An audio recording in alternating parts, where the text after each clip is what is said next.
ಏಕ್ paid Maa Ke ನಾಮ್ ಅಂತ ಒಂದು ಅಭಿಯಾನ ಸುದ್ದಿ ಆಗೈತೆ ರೀ.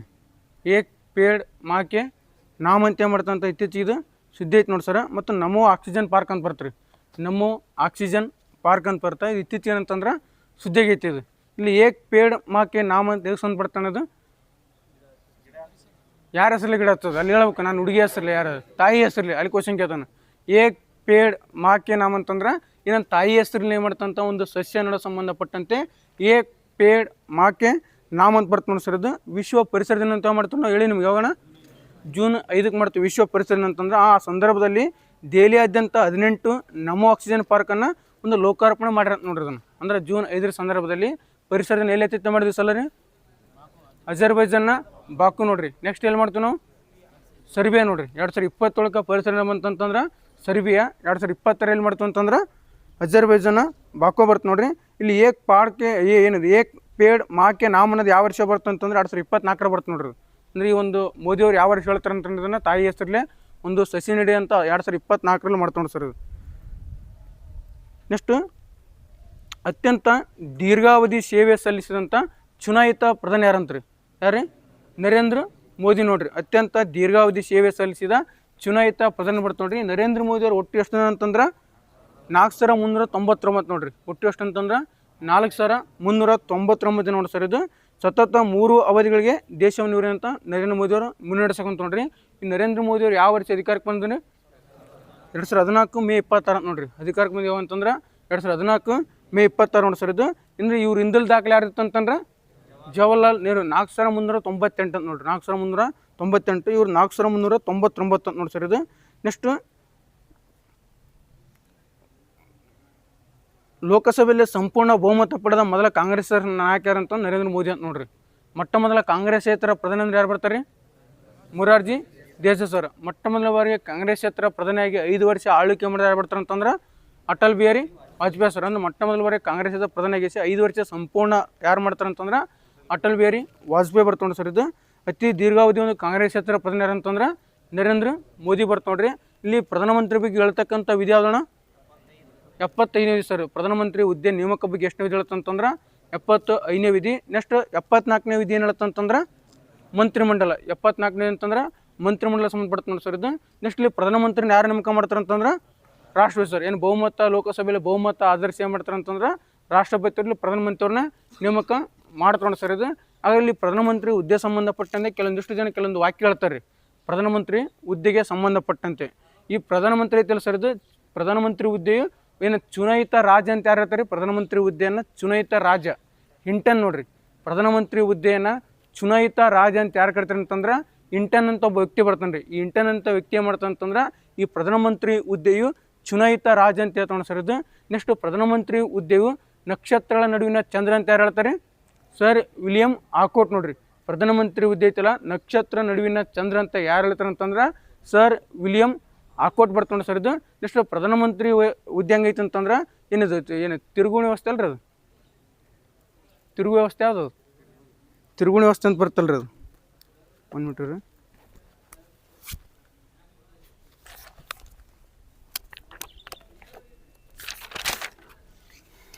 ಈ ಪ್ರಧಾನಮಂತ್ರಿ ಹುದ್ದೆ ಐತಲ್ಲ ಸರ್, ಇದು ಸರ್ಕಾರಿ ವ್ಯವಸ್ಥೆ ತಿರುಗುಣಿ ಅಂತ ಯಾರು ಕರಿತಾರೆ ಅಂತಂದ್ರೆ ಸರ್ಕಾರಿ ವ್ಯವಸ್ಥೆ ತಿರುಗುಣಿ ಎರಾಲ್ಡ್ ರಾಸ್ಕಿ ನೋಡ್ರಿ.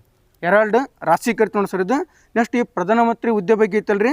ನೆಕ್ಸ್ಟು ಸಮಾನರಲ್ಲೇ ಮೊದಲಿಗರೆ ಅಂತ ಹೇಳ್ತಾರೆ. ಅಂದ್ರೆ ಈ ಪ್ರಧಾನಮಂತ್ರಿ ಹುದ್ದೆ ಕುರಿತು ಸಮಾನರಲ್ಲಿ ಇವ್ರು ಫಸ್ಟ್ ಅಂತ ಹೇಳ್ತಾರೆ. ಯಾರು ಹೇಳ್ತಾರೆ ಅಂತಂದ್ರೆ ಸರ್ ಮಾರ್ಲೆ ನೋಡ್ರಿ, ಲಾರ್ಡ್ ಮಾರ್ಲೆ ನೋಡ್ರಿ. ಪ್ರಧಾನಮಂತ್ರಿ ಹುದ್ದೆ ಬಗ್ಗೆ ಸಮಾನರಲ್ಲಿ ಮೊದಲಿಗರೆ ಅಂತ ಯಾರು ಹೇಳ್ತಾರೆ ಅಂತಂದ್ರೆ ಸರ್ ಮಾರ್ಲೆ ಬರ್ತಾ ನೋಡಿ ಸರ್. ಇದು ರಾಜ್ಯ ನೌಕೆ ಕ್ಯಾಪ್ಟನ್ ಅಂತ ಯಾರು ಕರಿತಾರೆ ಪ್ರಧಾನಮಂತ್ರಿಗೆ? ರಾಜ್ಯ ನೌಕೆ ಕ್ಯಾಪ್ಟನ್ ಹಿಂಟನ್ ಅಲ್ರಿ, ಮನ್ರೋ. ಸಾರಿ, ರಾಜ್ಯ ನೌಕೆ ಕ್ಯಾಪ್ಟನ್ ಅಂತಂದ್ರೆ ಮನ್ರೋ ಬರ್ತಾ ನೋಡ್ರಿ. ಇನ್ನೊಂದು ಸಲ ನೋಡ್ರಿ, ಪ್ರಧಾನಮಂತ್ರಿ ಹುದ್ದೆನ ಸಮಾನರಲ್ಲೇ ಮೊದಲಿಗರ ಅಂತ ಯಾರು ಹೇಳ್ತಾರೆ? ಲಾರ್ಡ್ ಮಾರ್ಲೆ. ಪ್ರಧಾನಮಂತ್ರಿ ಹುದ್ದೆನ ನಕ್ಷತ್ರ ನಡುವಿನ ಚಂದ್ರ ಅಂತ ಯಾರು ಹೇಳ್ತಾರೆ? ಯಾರು ರೀ? Sir William ಆಕೋಟು. ನೆಕ್ಸ್ಟ್ ಪ್ರಧಾನಮಂತ್ರಿ ಹುದ್ದೆನ ರಾಜ್ಯ ನೌಕೆ ಕ್ಯಾಪ್ಟನ್ ಅಂತ ಯಾರು ಕರಿತಾರೆ? ಮನ್ರೋ. ನೆಕ್ಸ್ಟ್ ಪ್ರಧಾನಮಂತ್ರಿ ಹುದ್ದೆನ ಚುನಾಯಿತ ರಾಜ ಅಂತ ಯಾರು ಕರಿತಾರೆ? ಹಿಂಟನ್. ನೆಕ್ಸ್ಟ್ ಇದು ಪ್ರಧಾನಮಂತ್ರಿ ಹುದ್ದೆನ ಸರ್ಕಾರಿ ವ್ಯವಸ್ಥೆ ತಿರುಗುಣಿ ಅಂತ ಯಾರು ಕರಿತಾರೆ ಅಂತಂದ್ರೆ ಹೆರಾಲ್ಡ್ ರಾಸ್ಕಿ ಅಂತ ಬರ್ತಾ ನೋಡ್ರಿ. ಹೆರಾಲ್ಡ್ ರಾಸ್ಕಿ ಬರ್ತಾ ನೋಡಿ ಸರ್. ಇದು ಹಾಗಾದ್ರೆ ಮುಖ್ಯಮಂತ್ರಿಯಾಗಿ ಪ್ರಧಾನಮಂತ್ರಿ ಆದರು ಒಟ್ಟು ಭಾರತ ಎಷ್ಟು ಜನ ಬರ್ತಾರೆ? ಮುಖ್ಯಮಂತ್ರಿಯಾಗಿ ಪ್ರಧಾನಮಂತ್ರಿ ಆದವರು 6 ಜನ ಬರ್ತಾರೆ ಸರ್. ಮುಖ್ಯಮಂತ್ರಿಯಾಗಿ ಪ್ರಧಾನಮಂತ್ರಿ ಆದವರು ಫಸ್ಟ್ ಯಾರು ಬರ್ತಾರೆ ರೀ? ಮೊರಾರ್ಜಿ ದೇಸಾಯಿ. ಆಮೇಲೆ ವಿ ಪಿ ಸಿಂಗ್ ಬರ್ತಾರೆ ರೀ. ವಿ ಪಿ ಸಿಂಗ, ಚರಣ ಸಿಂಗ, ಪಿ ವಿ ನರಸಿಂಹರಾವ್, ಏನಾರು ಎಚ್ ಡಿ ದೇವೇಗೌಡ ಮತ್ತು ರೀ ನರೇಂದ್ರ ಮೋದಿ ನೋಡಿ ಸರ್. ಇವರೆಲ್ಲ ಏನಂತಂದ್ರೆ ಮುಖ್ಯಮಂತ್ರಿಯಾಗಿಸಿ ಪ್ರಧಾನಮಂತ್ರಿ ಆದವ್ರು ನೋಡಿ ಸರ್. ಇದು ರಾಜ್ಯಸಭೆಯಿಂದ ಆಯ್ಕೆಯಾದಂಥ ಪ್ರಧಾನಮಂತ್ರಿ ಬರ್ತಾರೆ. ರಾಜ್ಯಸಭೆಯಿಂದ ಆಯ್ಕೆಯಾದವರು ಯಾರು? H D Deve Gowda, Indira Gandhi, Manmohan Singh, correct ಅಲ್ಲ? ಮತ್ತೆ ರೀ I K Gujral, H D Deve Gowda, Manmohan Singh, ಇನ್ನೊಬ್ರು ಇಂದಿರಾ ಗಾಂಧಿ ನೋಡ್ರಿ. ಇವ್ರೇನಂತಂದ್ರೆ ರಾಜ್ಯಸಭೆಯಿಂದ ಆಯ್ಕೆಯಾದಂಥ ಪ್ರಧಾನ ಮಂತ್ರಿಗಳು ಬರ್ತಾವೆ ಸರ್. ಇದು ನೆಕ್ಸ್ಟ್ ಏನಂತಂದ್ರೆ ಅಧಿಕಾರದಲ್ಲೇ ನಿಧನ ಹೊಂದಿದಂಥ ಪ್ರಧಾನಮಂತ್ರಿಗಳು. ಅಧಿಕಾರದಲ್ಲಿ ನಿಧನ ಹೊಂದಿದ್ದಾರೆ ಇವರು ಯಾರೇ ಬರ್ತಾರೆ? ಲಾಲ್ ಬಹದ್ದೂರ್ ಶಾಸ್ತ್ರಿ ಮೊಟ್ಟ ಮೊದಲ ಬಾರಿಗೆ ಏನು ಮಾಡ್ತಾರೆ ಅಂತಂದ್ರೆ ವಿದೇಶದಲ್ಲಿ ಮರಣ ಹೊಂತಾರೆ ಅವರು. ಇಲ್ಲಿ ತಾಸ್ಕೆಟ್ ಒಪ್ಪಂದ ಅಂತ ಹತ್ತಿರ. ತಾಸ್ಕೆಟ್ ಒಪ್ಪಂದ ಯಾವ ವರ್ಷ ಹತ್ತನದು? 1966 ಜನವರಿ 10 ರೀ. ತಾಸ್ಕೆಟ್ ಒಪ್ಪಂದ ಆಗಿದ್ದಂತಂದ್ರೆ 1966 ಜನವರಿ 10 ನೋಡಿ ಸರ. ಈ ತಾಸ್ಕೆಟ್ ಒಪ್ಪಂದದಲ್ಲಿ ಮಧ್ಯಸ್ಥಿಕೆ ಅಂದ್ರೆ ಯಾವ ದೇಶದ ತಾಸ್ಕೆಟ್ ಒಪ್ಪಂದ? ಚೀನಾ ಮತ್ತು ರಷ್ಯಾ, ಭಾರತ ಮತ್ತು ರಷ್ಯಾ ರೀ, ಕರೆಕ್ಟ್ ರೀ. ಭಾರತ ಮತ್ತು ಪಾಕಿಸ್ತಾನ, ಮಧ್ಯಸ್ಥಿಕೆ ರಷ್ಯಾದ ಕಜಿನ್ ನೋಡ್ರಿ. ಇನ್ನೊಂದ್ಸಲ ನೋಡ್ರಿ, ತಾಸ್ಕೆಟ್ ಒಪ್ಪಂದ 1966 ಜನವರಿ 10ಕ್ಕೆ ಆಗ್ತದೆ. ಭಾರತ ಮತ್ತು ಪಾಕಿಸ್ತಾನ ಇಲ್ಲಿ ಇದು ಇಬ್ಬರು ಮಧ್ಯೆ ಮಧ್ಯಸ್ಥಿಕೆ ಯಾರು ಬರ್ತಾನೆ ಅಂತಂದ್ರೆ ರಷ್ಯಾದ ಕಜಿನ್. ನಾನು ಪಿ ಸಿ ಸಿ ಕೇಳಿದ್ನಲ್ರಿ, ರಷ್ಯಾದ ಕಜಿನ್ ಅಂತ ಒಬ್ಬ ಅಧ್ಯಕ್ಷ ಬರ್ತಾನೆ, ಅವ್ರೇನಂತ ಮಧ್ಯಸ್ಥಿಕೆ ಬರ್ತಾನೆ ನೋಡ್ರಿ. ಇನ್ನೊಂದು ಬರ್ತಾನೆ ಇಲ್ಲಿ ಸಿಂಧು ನದಿ ಒಪ್ಪಂದ ಅಂತ ಬರ್ತೀರಿ. ಸಿಂಧು ನದಿ ಒಪ್ಪಂದ ಯಾವಾಗ ಆತ್ರಿ? 19 ಮತ್ತೆ ಸುದ್ದಿಯಾಗೈತಿ. ಸಿಂಧು ನದಿ ಒಪ್ಪಂದ 1960 ಸೆಪ್ಟೆಂಬರ್ 19 ರೀ. 1960 ಸೆಪ್ಟೆಂಬರ್ 19ಕ್ಕೆ ಏನಂತಂದ್ರೆ ಸಿಂಧು ನದಿ ಒಪ್ಪಂದ ಆಗುತ್ತೆ ನೋಡ್ರಿ. ಈ ಸಿಂಧು ನದಿ ಒಪ್ಪಂದದ ಭಾರತ ಪ್ರಧಾನಿ ಯಾರ್ತಾರೆ? ಜವಾಹರ್ಲಾಲ್ ನೆಹರು. ಪಾಕಿಸ್ತಾನ ಪ್ರಧಾನಿ ಅಯೂಬ್ ಖಾನ್ ಸರ್. ಈ ಸಿಂಧು ನದಿ ಒಪ್ಪಂದದಲ್ಲಿ ಮಧ್ಯಸ್ಥಿಕೆ ಯಾರು ಬರ್ತಾರೆ? ವರ್ಲ್ಡ್ ಬ್ಯಾಂಕ್ ನೋಡ್ರಿ. ಯಾರಂತಂದ್ರೆ ವರ್ಲ್ಡ್ ಬ್ಯಾಂಕ್ ಬರ್ತ ನೋಡಿ ಸರ್. ಈ ಸಿಂಧು ನದಿ ಒಪ್ಪಂದ ಸಂಬಂಧಪಟ್ಟಂತೆ ಏನಂತಂದ್ರೆ ಭಾರತಕ್ಕೆ ಸಂಬಂಧಪಟ್ಟಂಥ ನದಿ ಯಾವ ಬರ್ತಾರೆ? ಬಿಯಾಸ್, ರಾವಿ, ಸಟ್ಲೇಜ್. ಬಿಯಾಸ್, ರಾವಿ, ಸಟ್ಲೇಜ್ ಅಂತಂದ್ರೆ ಇವು ಭಾರತಕ್ಕೆ ಸಂಬಂಧಪಟ್ಟಂಥ ನದಿಗಳು. ಉಳಿಕೆದ 3 ಅಂತಂದ್ರೆ ಯಾರು? ಪಾಕಿಸ್ತಾನ ಯಾವ ಬರ್ತಾರೆ? ಚಿನಾಬ್, ಯಾವ್ರಿ? ಜೀಲಮು, ಚಿನಾಬು, ಸಿಂಧು. ಜೀಲಮು, ಚಿನಾಬು, ಸಿಂಧು ಬರ್ತ ನೋಡಿ ಸರ್. ಇದು ಇನ್ನೊಂದು ಇಲ್ಲಿ ಪಂಚಶೀಲ ಒಪ್ಪಂದ ಅಂತ ಆತ್ರಿ. ಪಂಚಶೀಲ ಒಪ್ಪಂದ ಯಾವ ವರ್ಷ ಆತ್ರಿ? 1954 ಏಪ್ರಿಲ್ 29ಕ್ಕೆ ಏನಂತಂದ್ರೆ ಏಪ್ರಿಲ್ 28 ಕೊಟ್ಟಾರೆ ಅದನ್ನು. 1954 ಏಪ್ರಿಲ್ 28, 29ಕ್ಕೆ ಏನಂತಂದ್ರೆ ಪಂಚಶೀಲ ಒಪ್ಪಂದ ಆಗುತ್ತೆ. ಈ ಪಂಚಶೀಲ ಒಪ್ಪಂದ ಯಾವ ದೇಶ ಆಗ್ತಾರೆ? ಭಾರತ ಮತ್ತು ಚೀನಾ. ಭಾರತ ಮತ್ತು ಚೀನಾ. ಭಾರತ ಪ್ರಧಾನಮಂತ್ರಿ ಆಗುತ್ತೆ ಜವಾಹರ್ಲಾಲ್ ನೆಹರು ಸರ್. ಪಾಕಿಸ್ತಾನ ಚೀನಾ ಪ್ರಧಾನಿ ಚೌವ್ಯನ್ ಲಾಯ್ ಬರ್ತಾವೆ ನೋಡ್ರಿ. ಚೌವ್ಯನ್ ಲಾಯ್ ಬರ್ತಾವೆ ನೋಡಿ ಸರ್. ಇದು ನೆಕ್ಸ್ಟ್ ಏನಿದು? ಒಂದು ಬಾರಿಗೆ ಸಂಸತ್ತು ಎದುರಿಸದೇ ಇರ್ತಕ್ಕಂಥ ಪ್ರಧಾನಮಂತ್ರಿ ಯಾರು ಬರ್ತಾರೆ? ಚರಣ್ ಸಿಂಗ್ ಸರ್. ಒಂದಿನ ಸಂಸತ್ನ ಮೆಟ್ಲು ತುಳಿದಲ್ಲ ಯಾರಂತಂದ್ರೆ ಚರಣ್ ಸಿಂಗ್ ಬರ್ತಾ ನೋಡ್ರಿ. ಚರಣ್ ಸಿಂಗ್ ಅವರು ಹುಟ್ಟಿದಿನ ಏನು ಮಾಡ್ತಾರೆ? ಕಿಸಾನ್ ದಿವಸ್. ಯಾವಾಗ ರೀ? ಡಿಸೆಂಬರ್ 23 ಏನು ಮಾಡ್ತಾರೆ ಅಂತಂದ್ರೆ ಕಿಸಾನ್ ದಿವಸ. ಇವ್ರ ಸಮಾಧಿ ಯಾವ ಒಂದು ಸ್ಥಳ ಅಂತಂದ್ರೆ ಕಿಸಾನ್ ಘಾಟ್ ನೋಡ್ರಿ. ಯಾವಂತಂದ್ರೆ ಕಿಸಾನ್ ಘಾಟ್ ಬರ್ತ ನೋಡಿ ಸರ್. ಇದು ಹಾಗಾದ್ರೆ ನಿಗಮಬೋಧ ಘಾಟ್ ಯಾರ್ದ್ರಿ? ಇದು ಮನಮೋಹನ್ ಸಿಂಗ್ ನೋಡ್ರಿ. ಇತ್ತೀಚೆಗೆ ಮನಮೋಹನ್ ಸಿಂಗ್ ಅವ್ರು ನಿಧನ ಆತ್ರಲ್ಲ, ಈ ಮನಮೋಹನ್ ಸಿಂಗ್ ಅವರ ಸಮಾಧಿ ಸ್ಥಳ ಅಂತಂದ್ರೆ ನಿಗಮ ಬೋಧಘಾಟ್ ಬರ್ತ ನೋಡಿ ಸರ್. ಇದು ನೆಕ್ಸ್ಟ್ ಇಲ್ಲಿ ಇಂದಿರಾ ಗಾಂಧಿ ಅವ್ರಿಗೆ ಸಂಬಂಧಪಟ್ಟಂತೆ ದೇಶದ ಮೊದಲ ಮಹಿಳಾ ಪ್ರಧಾನಿ ಅಂತಂದ್ರೆ ಇಂದಿರಾ ಗಾಂಧಿ ಬರ್ತಾರೆ ಸರ್. ಇಲ್ಲಿ ಇಂದಿರಾ ಗಾಂಧಿ ಅವರು ಯಾವ ವರ್ಷ 20 ಅಂಶಗಳ ಕಾರ್ಯಕ್ರಮ ಯಾವ ವರ್ಷ ಜಾರಿ ಮಾಡ್ತಾರೆ? 1975 ಸರ್. 1970 ಕರೆಕ್ಟ್ ಅಲ್ರಿ? 1975 ಏನು ಮಾಡ್ತಂತಂದ್ರೆ ಇವರು 20 ಅಂಶಗಳ ಕಾರ್ಯಕ್ರಮನ ಜಾರಿ ಮಾಡ್ತಾರೆ. ಹಾಗಾದ್ರೆ ಇನ್ನೊಂದು ಏನಂತಂದ್ರೆ ಇಲ್ಲಿ 2 ಬಾರಿ ಬ್ಯಾಂಕ್ ರಾಷ್ಟ್ರೀಕರಣ ಮಾಡ್ತಾರೆ ಇಂದಿರಾ ಗಾಂಧಿ ಅವರು. 2 ಬಾರಿ ಬ್ಯಾಂಕನ್ನು ರಾಷ್ಟ್ರೀಕರಣ ಮಾಡ್ತಾರೆ. 1969 ಜುಲೈ 19. 1969 ಜುಲೈ 19 ಎಷ್ಟು ಬ್ಯಾಂಕ್ ರಾಷ್ಟ್ರೀಕರಣ ಮಾಡ್ತಾರೆ? ಅಲ್ಲಿ 14 ಬ್ಯಾಂಕ್. ಎಷ್ಟು ಬ್ಯಾಂಕ್ ಅಂತಂದ್ರೆ 14 ಬ್ಯಾಂಕ್. ಆ ಸಂದರ್ಭದಲ್ಲಿ ಎಷ್ಟನೇ ಪಂಚವಾರ್ಷಿಕ ಯೋಜನೆ? ಅದು 4ನೇ ಪಂಚವಾರ್ಷಿಕ ಯೋಜನೆ. ಆ ಸಂದರ್ಭದಂತ RBI ಗವರ್ನರ್ ಯಾರು? LK ಜಾ. ಯಾರಂತಂದ್ರೆ LK ಜಾ. ಅಂಜಬಾರ್ದು, ತಪ್ಪಾದ್ರಲ್ಲ ಕೇಳ್ರಿ ಒಟ್ಟು. ನೆಕ್ಸ್ಟ್ ಏನಂತಂದ್ರೆ ಇಲ್ಲಿ ಇನ್ನೊಂದು ಏನಂತಂದ್ರೆ ಇಲ್ಲಿ ಯಾವ 2 ಕರ್ನಾಟಕ ಬ್ಯಾಂಕ್ ರಾಷ್ಟ್ರೀಕರಣ ಆಗ್ತಾರೆ? ಇಲ್ಲಿ CK ಸಿಂಡಿಕೇಟ್ ಮತ್ತು ಕೆನರಾ ಬ್ಯಾಂಕ್. ಸಿಂಡಿಕೇಟ್ ಮತ್ತು ಕೆನರಾ ಬ್ಯಾಂಕ್. ಅರ್ಥ ಆಯ್ತಿಲ್ರಿ? ಇದು ಎಷ್ಟು ಕೋಟಿ ಬಂಡವಾಳ ಇರ್ತಿಲ್ಲಿ? 50 ಕೋಟಿ. ಎಷ್ಟು ಅಂತಂದ್ರೆ 50 ಕೋಟಿ. ಅರ್ಥ ಆಯ್ತಲ್ರಿ? ನೋಡ್ರಿ, ಫಸ್ಟ್ ಬಾರಿಗೆ ಎಷ್ಟನೇ ಪಂಚವಾರ್ಷಿಕ ಯೋಜನೆ ಅಂತೇನೆ? 4ನೇ ಪಂಚವಾರ್ಷಿಕ ಯೋಜನೆ. ನೆಕ್ಸ್ಟ್ ಯಾವ ವರ್ಷ ಅಂತ ಹೇಳಿದೆ? 1969 ಜುಲೈ 19. ಎಷ್ಟು ಬ್ಯಾಂಕ್ ಆಗ್ತಾವ? 14. RBI ಗುರು ಯಾರ್ತಾರ? LK ಜಾ ಸರ್. ಕರ್ನಾಟಕ 2 ಬ್ಯಾಂಕ್ ಯಾವ ರಾಷ್ಟ್ರೀಕರಣ ಆಗ್ತಾವ? ಸಿಂಡಿಕೇಟ್ ಮತ್ತು ಕೆನರಾ ಬ್ಯಾಂಕ್ ನೋಡಿ ಸರ್. ಎಷ್ಟು ಕೋಟಿ ಬಂಡವಾಳ ಇಲ್ಲಿ? 50. ನೆಕ್ಸ್ಟ್ ಅಂತಂದ್ರೆ 1980 ಏಪ್ರಿಲ್ 15. 1980 ಏಪ್ರಿಲ್ 15. ಇಲ್ಲಿ ಎಷ್ಟು ಬ್ಯಾಂಕ್ ರಾಷ್ಟ್ರೀಕರಣ ಆಗ್ತಾವ? 6 ಬ್ಯಾಂಕ್ ರಾಷ್ಟ್ರೀಕರಣ ಆಗ್ತಾವ. ಇಲ್ಲಿ 6 ಬ್ಯಾಂಕ್. ಇಲ್ಲಿ ಯಾರಿರ್ತಾರೆ? RBI governor IG Patel. ಇಲ್ಲಿ ಯಾರು ಬರ್ತಾರೆ ಅಂತಂದ್ರೆ IG ಪಟೇಲ್ ಬರ್ತಾನೆ ಸರ್. ಇದು ನೆಕ್ಸ್ಟ್ ಏನಂತಂದ್ರೆ ಇಲ್ಲಿ 2 ಬ್ಯಾಂಕ್ ರಾಷ್ಟ್ರೀಕರಣ ಆಗ್ತಾವೆ ಕರ್ನಾಟಕದ. ಯಾರು? ವಿಜಯ ಬ್ಯಾಂಕ್ ಮತ್ತು ಕಾರ್ಪೊರೇಷನ್. ವಿಜಯ ಬ್ಯಾಂಕ್ ಮತ್ತು ಕಾರ್ಪೊರೇಷನ್. ಹಾಗಾದ್ರೆ ವಿಜಯ ಬ್ಯಾಂಕನ್ನು ಯಾರು ಸ್ಥಾಪನೆ ಮಾಡ್ತಾರೆ? ಬಾಲಕೃಷ್ಣ. ವಿಜಯ ಬ್ಯಾಂಕ್ 1931 ಬಾಲಕೃಷ್ಣ ಅವ್ರು ಏನು ಮಾಡ್ತಂತ ವಿಜಯ ಬ್ಯಾಂಕ್ ಸ್ಥಾಪನೆ ಮಾಡ್ತಾರೆ. ಹೆಡ್ ಕ್ವಾರ್ಟರ್ಸ್ ಬೆಂಗಳೂರು ಬರ್ತಾರೆ. ಅದು ವಿಜಯ ಬ್ಯಾಂಕ್ 1931. ಇದು ವಿಜಯ ಬ್ಯಾಂಕ್ ಆಗ್ತದೆ. ಇನ್ನೊಂದು ಯಾವ್ದು ಹೇಳಿದ್ರಿ? Corporation bank. ಇದು ಸ್ಥಾಪನೆ ಆಗ್ತದೆ 1906 ಸ್ಥಾಪನೆ ಆಗ್ತದೆ. ಕಾರ್ಪೊರೇಷನ್ ಬ್ಯಾಂಕ್ ಯಾವ ಸ್ಥಾಪನೆ ಆಗುತ್ತೆ ಅಂತಂದ್ರೆ 1906 ಕಾರ್ಪೊರೇಷನ್ ಬ್ಯಾಂಕ್ ಸ್ಥಾಪನೆ ಆಗ್ತಾ. ಈ ಕಾರ್ಪೊರೇಷನ್ ಬ್ಯಾಂಕ್ ಯಾರು ಸ್ಥಾಪನೆ ಮಾಡ್ತಾರೆ ಅಂತಂದ್ರೆ ಖಾನ್ ಬಹದ್ದೂರ್ ಕಾಜಿ ಅಂತ ಬರ್ತಾವೆ ನೋಡ್ರಿ. ಖಾನ್ ಬಹದ್ದೂರ್ ಕಾಜಿ. ಕರ್ನಾಟಕ ಮತ್ತು ಕಾರ್ಪೊರೇಷನ್ ಬ್ಯಾಂಕ್ ಹೆಡ್ ಕ್ವಾರ್ಟರ್ಸ್ ಅಂತಂದ್ರೆ ಮಂಗಳೂರು ನೋಡ್ರಿ. ಕರ್ನಾಟಕ ಮತ್ತು ಕಾರ್ಪೊರೇಷನ್ ಬ್ಯಾಂಕ್ ಹೆಡ್ ಕ್ವಾರ್ಟರ್ಸ್ ಅಂತಂದ್ರೆ ಮಂಗಳೂರು ಬರ್ತದೆ ನೋಡಿ ಸರ್. ಇದು ನೆಕ್ಸ್ಟ್ ಆ ಸಿಂಡಿಕೇಟ್ ಅಂತ ನಿಮ್ಗೆ ಗೊತ್ತಾ? ಯಾರು ಸ್ಥಾಪನೆ ಮಾಡ್ತಾರೆ? Upendra Ananth Pai. Syndicate Bank 1925. Upendra Ananth Pai. Headquarters Manipal, ಉಡುಪಿಯ ಮಣಿಪಾಲ್. ಇನ್ನೊಂದು ಯಾವ್ದು ಹೇಳಿದ್ರಿ? ಕೆನರಾ ಬ್ಯಾಂಕ್. ಇದು 1906. ಕೆನರಾ ಬ್ಯಾಂಕ್ 1906 ಸುಬ್ಬರಾವ್ ಪೈ. ಯಾರಂತಂದ್ರೆ ಸುಬ್ಬರಾವ್ ಪೈ ಅಂತ ಬರ್ತಾರೆ. ಕೆನರಾ ಬ್ಯಾಂಕ್ ಹೆಡ್ ಕ್ವಾರ್ಟರ್ಸ್ ಅಂತಂದ್ರೆ ಬೆಂಗಳೂರು ನೋಡಿ ಸರ್. ಬ್ಯಾಂಕಿಂಗ್ ಚಳವಳಿಯ ತೊಟ್ಟಿಲ ಅಂತ ಯಾವ ಜಿಲ್ಲೆ ಕರಿತೀವಿ ನಾವು? ದಕ್ಷಿಣ ಕನ್ನಡ ಸರ್. ಇದು ಮಂಗಳೂರು ಅಥವಾ ದಕ್ಷಿಣ ಕನ್ನಡ ಕರಿತೀವಿ. ಸಹಕಾರಿ ಚಳವಳಿಯ ತೊಟ್ಟಿಲ ಅಂತಂದ್ರೆ ಧಾರವಾಡ ಕರಿತೀವಿ ನೋಡ್ರಿ. ನೆಕ್ಸ್ಟ್ ಅವಿಶ್ವಾಸ ಗೊತ್ತುವಳಿಯಲ್ಲಿ ಸೋಲಿಸಲ್ಪಟ್ಟಂಥ ಪ್ರಧಾನಮಂತ್ರಿ ಯಾರಂತ್ರಿ? ಅವಿಶ್ವಾಸ ಗೊತ್ತುವಳಿಯಲ್ಲಿ ಸೋಲಿಸಲ್ಪಟ್ಟ ಪ್ರಧಾನಮಂತ್ರಿಗಳು ಯಾರು? Atal Bihari Vajpayee, VP Singh, HD Deve Gowda. ಮತ್ತೆ ಯಾರು ಬರ್ತಾರನ್ರಿ? ಇವ್ರು ಮೂವರಲ್ರಿ. ಕ್ವಶನ್ ಕೇಳಿ ನೋಡಿದನ. ಅವಿಶ್ವಾಸ ಗೊತ್ತುವಳಿಯಲ್ಲಿ ಸೋಲಿಸಲ್ಪಟ್ಟಂಥ ಪ್ರಧಾನಮಂತ್ರಿ ಯಾವ ಬರ್ತಂತಂದ್ರೆ VP ಸಿಂಗ. ಮತ್ತೆ ಯಾರಂತಿದ್ರಿ? ಅಟಲ್ ಬಿಹಾರಿ ವಾಜಪೇಯಿ. ಇನ್ನೊಬ್ರು ಯಾರಂತಂದ್ರೆ HD ದೇವೇಗೌಡ. ಈ HD ದೇವರು ಒಟ್ಟು ಎಷ್ಟು ದಿನ ಅಧಿಕಾರದಲ್ಲಿ ಇರ್ತಾರೆ ಇವರು? 300ಕ್ಕಿಂತ ಹೆಚ್ಚು ದಿನ ನೋಡ್ರಿ. 1996 ಏಪ್ರಿಲ್ 21ರಿಂದ 1997 ಜೂನ್ 1 ನೋಡ್ರಿ ಇವ್ರ ಅಧಿಕಾರಾವಧಿ. 19 ಕ್ವಶನ್ ಯಾಕಂತ ಮೊನ್ನೆ ಪ್ರೀ ಕೋಚಿಂಗ್ ಕ್ವಶನ್ ಕೇಳಿದ್ರು. ಮೊನ್ನೆಲ್ಲ 3 ವರ್ಷ ಆಯ್ತದು. 1996 ಏಪ್ರಿಲ್ 21 ಅಂತ ಅಧಿಕಾರ ಕೇಳ್ತಾರೆ. 1997 ಜೂನ್ 1 ಏನಂತಂದ್ರೆ ಅಧಿಕಾರ ಮುಗೀತು ನೋಡ್ರಿ. ಹಾಗಾದ್ರೆ HD ದೇವರು ಐತಲ್ರಿ, ಇವ್ರು ಏನಂತ ಒಂದು ಒಪ್ಪಂದ ಮಾಡ್ಕೊಂತಾರೆ. ಯಾವ ಒಪ್ಪಂದ ರೀ? ಗಂಗಾ ನದಿ ಒಪ್ಪಂದ ಅಲ್ರಿ. ಗಂಗಾ ನದಿ ಒಪ್ಪಂದ ಯಾವ ವರ್ಷ ಆತ್ರಿ? 1996 ಡಿಸೆಂಬರ್ 12 ಅಲ್ರಿ. 1996 ಡಿಸೆಂಬರ್ 12 ಗಂಗಾ ನದಿ ಒಪ್ಪಂದ ಆಗುತ್ತೆ. ಈಗ ಏನು ಸರ ಮಹಿಳೆಯರ ಮೀಸಲ ಸಂಬಂಧಪಟ್ಟಂಗೆ ಇವ್ರ ಕಾಲ ಏನಂತ ಅದು ಮತ್ತೆ ಮ್ಯಾಗ ಇರಲ್ಲ, ಅದನ್ನೇನಂತ ವಿಶ್ವಾಸ ಕಳ್ಕೊಂತದ. 1996 ಡಿಸೆಂಬರ್ 12 ಗಂಗಾ ನದಿ ಒಪ್ಪಂದ ಆಯ್ತು ನೋಡ್ರಿ. ಇದು ಗಂಗಾ ನದಿ ಒಪ್ಪಂದ ಎಷ್ಟು ವರ್ಷದ ಯೋಜನೆ ಅದು? 30 ವರ್ಷ ನೋಡ್ರಿ. ಗಂಗಾ ನದಿ ಒಪ್ಪಂದ ಕ್ವಶನ್ ಕೇಳಿ. ಗಂಗಾ ನದಿ ಒಪ್ಪಂದ ಎಷ್ಟು ವರ್ಷದ ಯೋಜನೆ ಅಂತಂದ್ರೆ 30 ವರ್ಷದ ಯೋಜನೆ ಬರುತ್ತೆ ನೋಡಿ ಸರ್ ಇದು. ನೆಕ್ಸ್ಟ್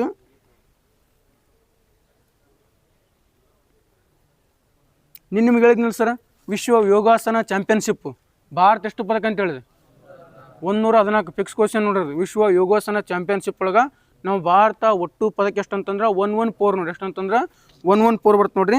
ಇಲ್ಲಿ ಒಟ್ಟು ಏನಂತಂದ್ರೆ ಚಿನ್ನ ಎಷ್ಟು ಗೆದ್ದಿದ್ರಿ ನಮ್ಮ ಭಾರತ? 102. ಬೆಳ್ಳಿ 9, ಕಂಚು 3 ನೋಡಿ ಸರ.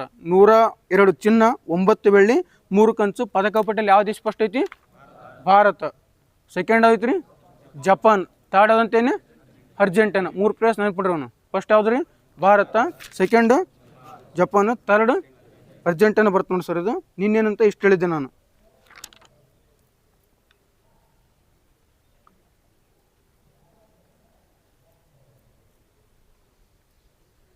ಸರ್ ಇದು ಯಾವುದು? ನೀಲಕುರಂಜಿ ಹೂವು ಎಷ್ಟು ವರ್ಷಕ್ಕೆ ಮಾಡ್ತಾನೆ ಇದು?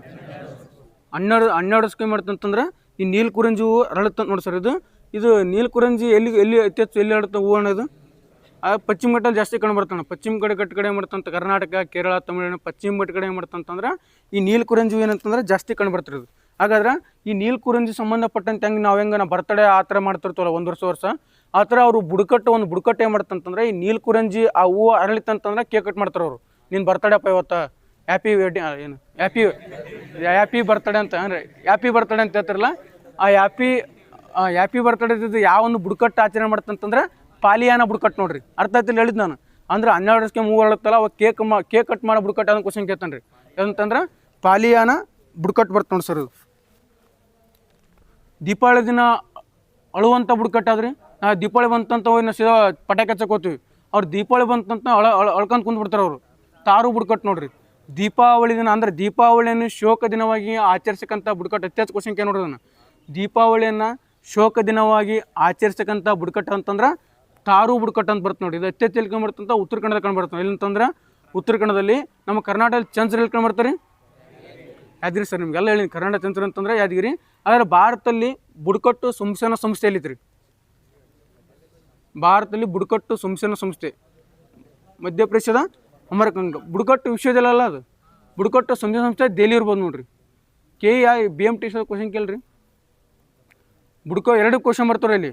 ಬುಡಕಟ್ಟು ವಿಶ್ವವಿದ್ಯಾಲಯ ಬೇರೆ, ಬುಡಕಟ್ಟು ಸಂಶೋಧನಾ ಸಂಸ್ಥೆನೇ ಬೇರೆ.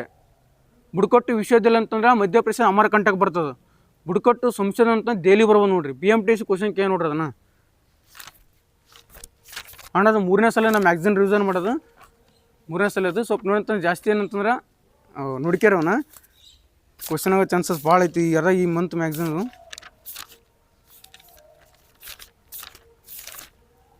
ಭಾರತಿ ಅಧ್ಯಕ್ಷರು ಯಾರು ನೇಮಕರಣ? ಪ್ರಸಾರ ಭಾರತಿ ಅಧ್ಯಕ್ಷರಿಗೆ ಪ್ರಸನ್ನ ಜೋಶಿ ನೋಡಿ ಸರ್. ಇತ್ತೀಚೆಗೆ ಪ್ರಸಾರ ಭಾರತಿ ಅಂತ ಏನಂತ ಒಂದು ಸಂಸ್ಥೆ ಬರ್ತದೆ ರೀ. ಈ ಪ್ರಸಾರ ಭಾರತಿ ಅಧ್ಯಕ್ಷರು ಇತ್ತೀಚೆಗೆ ಯಾರು ನೇಮಕರ ಅಂತಂದ್ರೆ ಪ್ರಸನ್ನ ಜೋಶಿ ಅವ್ರು ನೇಮಕರ ನೋಡಿ ಸರ್ ಇದು. ಹಾಗಾದ್ರೆ ಈ ಪ್ರಸಾರ ಭಾರತಿನ ಯಾವ ಸ್ಥಾಪನೆ ಆತಣದು? ಪ್ರಸಾರ ಭಾರತಿ 1997 ಸ್ಥಾಪನೆ ಆಯ್ತು ನೋಡ್ರಿ. ಪ್ರಸಾರ ಭಾರತಿ ಯಾವ ಸ್ಥಾಪನೆ ಆಗುತ್ತೆ ಅಂತಂದ್ರೆ 1997 ಸ್ಥಾಪನೆ ಆಯ್ತಾ. ಈ ಪ್ರಸಾರ ಭಾರತಿ ಹೆಡ್ಕ್ವಾರ್ಟರ್ಸ್ ಎಲ್ಲಿತ್ತು ಅಂತಂದ್ರೆ ದೆಹಲಿ ಕಂಡು ನೋಡ್ರಿ. ಹೆಡ್ಕ್ವಾರ್ಟರ್ಸ್ ಎಲ್ಲಿ ಕಂಡು ಅಂತಂದ್ರೆ ದೆಹಲಿ ಸರ. ಹಾಗಾದ್ರೆ ದೇಶದ ಮೊಟ್ಟ ಮೊದಲ ಬಾರಿಗೆ ದೂರದರ್ಶನ ಯಾವಾಗ ಆರಂಭ ಆಗ್ತಾನ? ದೇಶದಲ್ಲಿ ಮೊಟ್ಟ ಮೊದಲ ಬಾರಿಗೆ ದೂರದರ್ಶನ 1959 ಸರ. 1959 ಏನು ಮಾಡುತ್ತೆ ಅಂತಂದ್ರೆ ಮೊಟ್ಟ ಮೊದಲ ಬಾರಿಗೆ ದೂರದರ್ಶನ ಭಾರತದಲ್ಲಿ ಆರಂಭ ಆಗುತ್ತೆ. ಎಲ್ಲಿ ಆರಂಭ ಆಗುತ್ತೆ ಇದು? ದೆಹಲಿ ಸರ. ಮೊಟ್ಟ ಮೊದಲ ಬಾರಿಗೆ ದೂರದರ್ಶನ ಭಾರತದಲ್ಲಿ 1959ರಲ್ಲಿ ಎಲ್ಲಿ ಆರಂಭ ಆಗುತ್ತೆ ಅಂತಂದ್ರೆ ದೆಹಲಿ ಸರ್. ನಮ್ಮ ಕರ್ನಾಟಕದಲ್ಲಿ ಮೊಟ್ಟ ಮೊದಲ ಬಾರಿಗೆ ಎಲ್ಲಿ ಆರಂಭ ಆತ್ರಿ? ಕಲಬುರಗಿ ಸರ್. 1977 ಸೆಪ್ಟೆಂಬರ್ ಒಳಗೆ 1977 ಸೆಪ್ಟೆಂಬರ್ ಒಳಗೆ ಕರ್ನಾಟಕದಲ್ಲಿ ಮೊಟ್ಟ ಮೊದಲ ಬಾರಿಗೆ ದೂರದರ್ಶನ ಅಂತಂತಂದ್ರೆ ಆರಂಭ ಆಗುತ್ತೆ ನೋಡಿ ಸರ್. ನಮ್ಮ ಕರ್ನಾಟಕದಲ್ಲಿ ಮೊಟ್ಟ ಮೊದಲ ಬಾರಿಗೆ ರೇಡಿಯೋ ಎಲ್ಲಿ ಸ್ಟಾರ್ಟ್ ಆತ್ರಿ? ಮೈಸೂರು ಸರ್. ಯಾವ ವರ್ಷ ರೀ? 1935. ರೇಡಿಯೋದಲ್ಲಿ ಮಾತಾಡಿದಂಥ ಮೊಟ್ಟ ಮೊದಲು ಲಿಕ್ತಾರೆ ಕುವೆಂಪು ಸರ್. ಕುವೆಂಪು ರೀ. ರೇಡಿಯೋದಲ್ಲಿ ಮಾತಾಡಿದ ಮೊಟ್ಟ ಮೊದಲು ಲಿಕ್ತಾರೆ ಅಂತಂದ್ರೆ ಕುವೆಂಪು ಬರ್ತ ನೋಡಿ ಸರ್ ಇದು. ಆ ರೇಡಿಯೋ ಯಾರು ಫಸ್ಟ್ ಅದನ್ನು ಉಪಯೋಗ ಮಾಡ್ತಾರೆ? ಅದನ್ನು MV ಗೋಪಾಲಸ್ವಾಮಿ ಅಲ್ರಿ. MV ಗೋಪಾಲಸ್ವಾಮಿ ಅವರು 1930ರಲ್ಲಿ ಏನು ಮಾಡ್ತಾರೆ ಇದನ್ನು ಉಪಯೋಗ ಮಾಡ್ತಾವೆ ಸರ್ ಇದು. ನೆಕ್ಸ್ಟು ರೇಡಿಯೋ ದಿನ ಅಂತ ಮಾಡ್ತಾರೆ ಫೆಬ್ರವರಿ 13 ನೋಡ್ರಿ. ವಿಶ್ವ ರೇಡಿಯೋ ದಿನ ಅಂತ ಮಾಡ್ತೀವಿ ಅಂತಂದ್ರೆ ಫೆಬ್ರವರಿ 13 ಮಾಡ್ಕೊಂಡು ಸರ್ ಇದು. ನೆಕ್ಸ್ಟು ಕನ್ನಡದ ಮೊಟ್ಟ ಮೊದಲ ಶಾಟ್ಲೈಟ್ ಆಧಾರಿತ ಉಪಗ್ರಹ ಚಾನಲ್ ಯಾವುದಂತ್ರಿ? ಉದಯ್ TV ಅಂತ ನೋಡ್ರಿ. ಕನ್ನಡದ ಯಾಕಂತ ಎಲ್ಲರೂ DD ಚಾನಲ್ಗೆ ಹೋಗ್ತಾರೆ ಆಮೇಲೆ. ಇದು ಕನ್ನಡದ ಮೊಟ್ಟ ಮೊದಲ ಒಂದು ಉಪಗ್ರಹ ಆಧಾರಿತ ಚಾನಲ್ ಯಾವುದಂತಂದ್ರೆ ಉದಯ್ TV ಅಂತ ಬರ್ತದೆ ನೋಡಿ ಸರ್ ಇದು. ಇತ್ತೀಚೆಗೆ ಬಿಹಾರದ ಮುಖ್ಯಮಂತ್ರಿ ಯಾರು ನೇಮಕಾದ್ರಿ? ಸಾಮ್ರಾಟ್ ಚೌಧರಿ ನೋಡಿ ಸರ. ಇವ್ರು ಯಾವೊಂದು ಪಕ್ಷ ಅಂತಂದ್ರೆ BJP ಬರ್ತ ನೋಡ್ರಿ. ನೆಕ್ಸ್ಟ್ ಇತ್ತೀಚೆಗೆ ಬಿಹಾರದ ರಾಜ್ಯಪಾಲರು ಯಾರು ನೇಮಕಾದ್ರಿ? ಸೈಯದ್ ಅತಾ ಹಸೈನ್ ಅಂತ ಬರ್ತ ನೋಡ್ರಿ. ಇತ್ತೀಚೆಗೆ ಬಿಹಾರದ ರಾಜ್ಯಪಾಲರಾಗಿ ಯಾರು ನೇಮಕಾರ ಅಂತಂದ್ರೆ ಸೈಯದ್ ಅತಾ ಹಸೈನ್ ಅಂತ ಬರ್ತ ನೋಡ್ರಿ. ಇತ್ತೀಚೆಗೆ ಆಪಲ್ ಕಂಪ್ನಿ CEO ಆಗಿ ಜಾನ್ ಟರ್ನಸ್ ಯಾವ ಸ್ಥಾಪನೆ ಅಂತ ಆಪಲ್ ಕಂಪ್ನಿದು 1977 ಮಾಡ್ತಂತಂದ್ರೆ ಇದು ಆಪಲ್ ಕಂಪ್ನಿ ಸ್ಥಾಪನೆ ಆಗುತ್ತೆ ನೋಡಿ ಸರ. ಈ apple company headquarters ಎಲ್ಲಿತ್ರಿ? Yadgir. Yadgir ಯಾಕೆ ಬರ್ತದೆ ಇಲ್ಲಿ?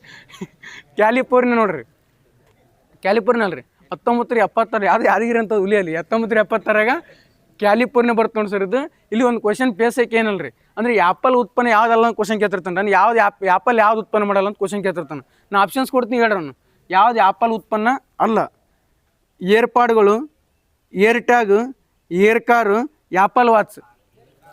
ಏರ್ ಕಾರ್ ನೋಡ್ರಿ. ಯಾವ್ದಂತಂದ್ರೆ ಏರ್ ಕಾರ್ ಅಂದರೆ ಇದೇಂತ ಆ್ಯಪಲ್ ಕಾರ್ ಅಂತ ಬರ್ತಲ್ರಿ. ಈ ಆ್ಯಪಲ್ ಕಾರ್ ಸಂಬಂಧಪಟ್ಟಂತೆ ನಾವು ಏನಂತಾನೆ ಈ ಆ್ಯಪಲ್ ಕಂಪ್ನಿ ಉತ್ಪನ್ನ ಮಾಡಲ್ಲ ನೋಡ್ರಿ. ಆ್ಯಪಲ್ ಯಾವ ಉತ್ಪನ್ನ ಮಾಡ್ತು ಅಂತಂದ್ರೆ ಏರ್ಪಾಡ್ಗಳು, air tag, Apple TV, Apple watch, iPad, HomePod, iPhone, Mac, Apple Vision ಇವೆಲ್ಲ ಯಾರು ಉತ್ಪಾದನೆ ಮಾಡ್ತಾರೆ ಅಂತಂದ್ರೆ ಆ್ಯಪಲ್ ಕಂಪ್ನಿ ನೋಡಿ ಸರ್ ಇದು. ನೆಕ್ಸ್ಟ್ ಇಲ್ಲಿ ಆ್ಯಪಲ್ ಕಂಪ್ನಿ ಸ್ಥಾಪಕ ಯಾರು ಬರ್ತಾರೆ? ಸ್ಟೀವ್ ಜಾಬ್ಸ್ ಅಂತ ನೋಡ್ರಿ. ಯಾರು ಬರ್ತಾರೆ ಅಂತಂದ್ರೆ ಸ್ಟೀವ್ ಜಾಬ್ಸ್ ಅಂತ ಬರ್ತಾರೆ ನೋಡಿ ಸರ್ ಇದು. ನೆಕ್ಸ್ಟ್ ಯಾವ್ರಿ? ಸೇಬು ಕಂಪ್ನಿ ರೀ.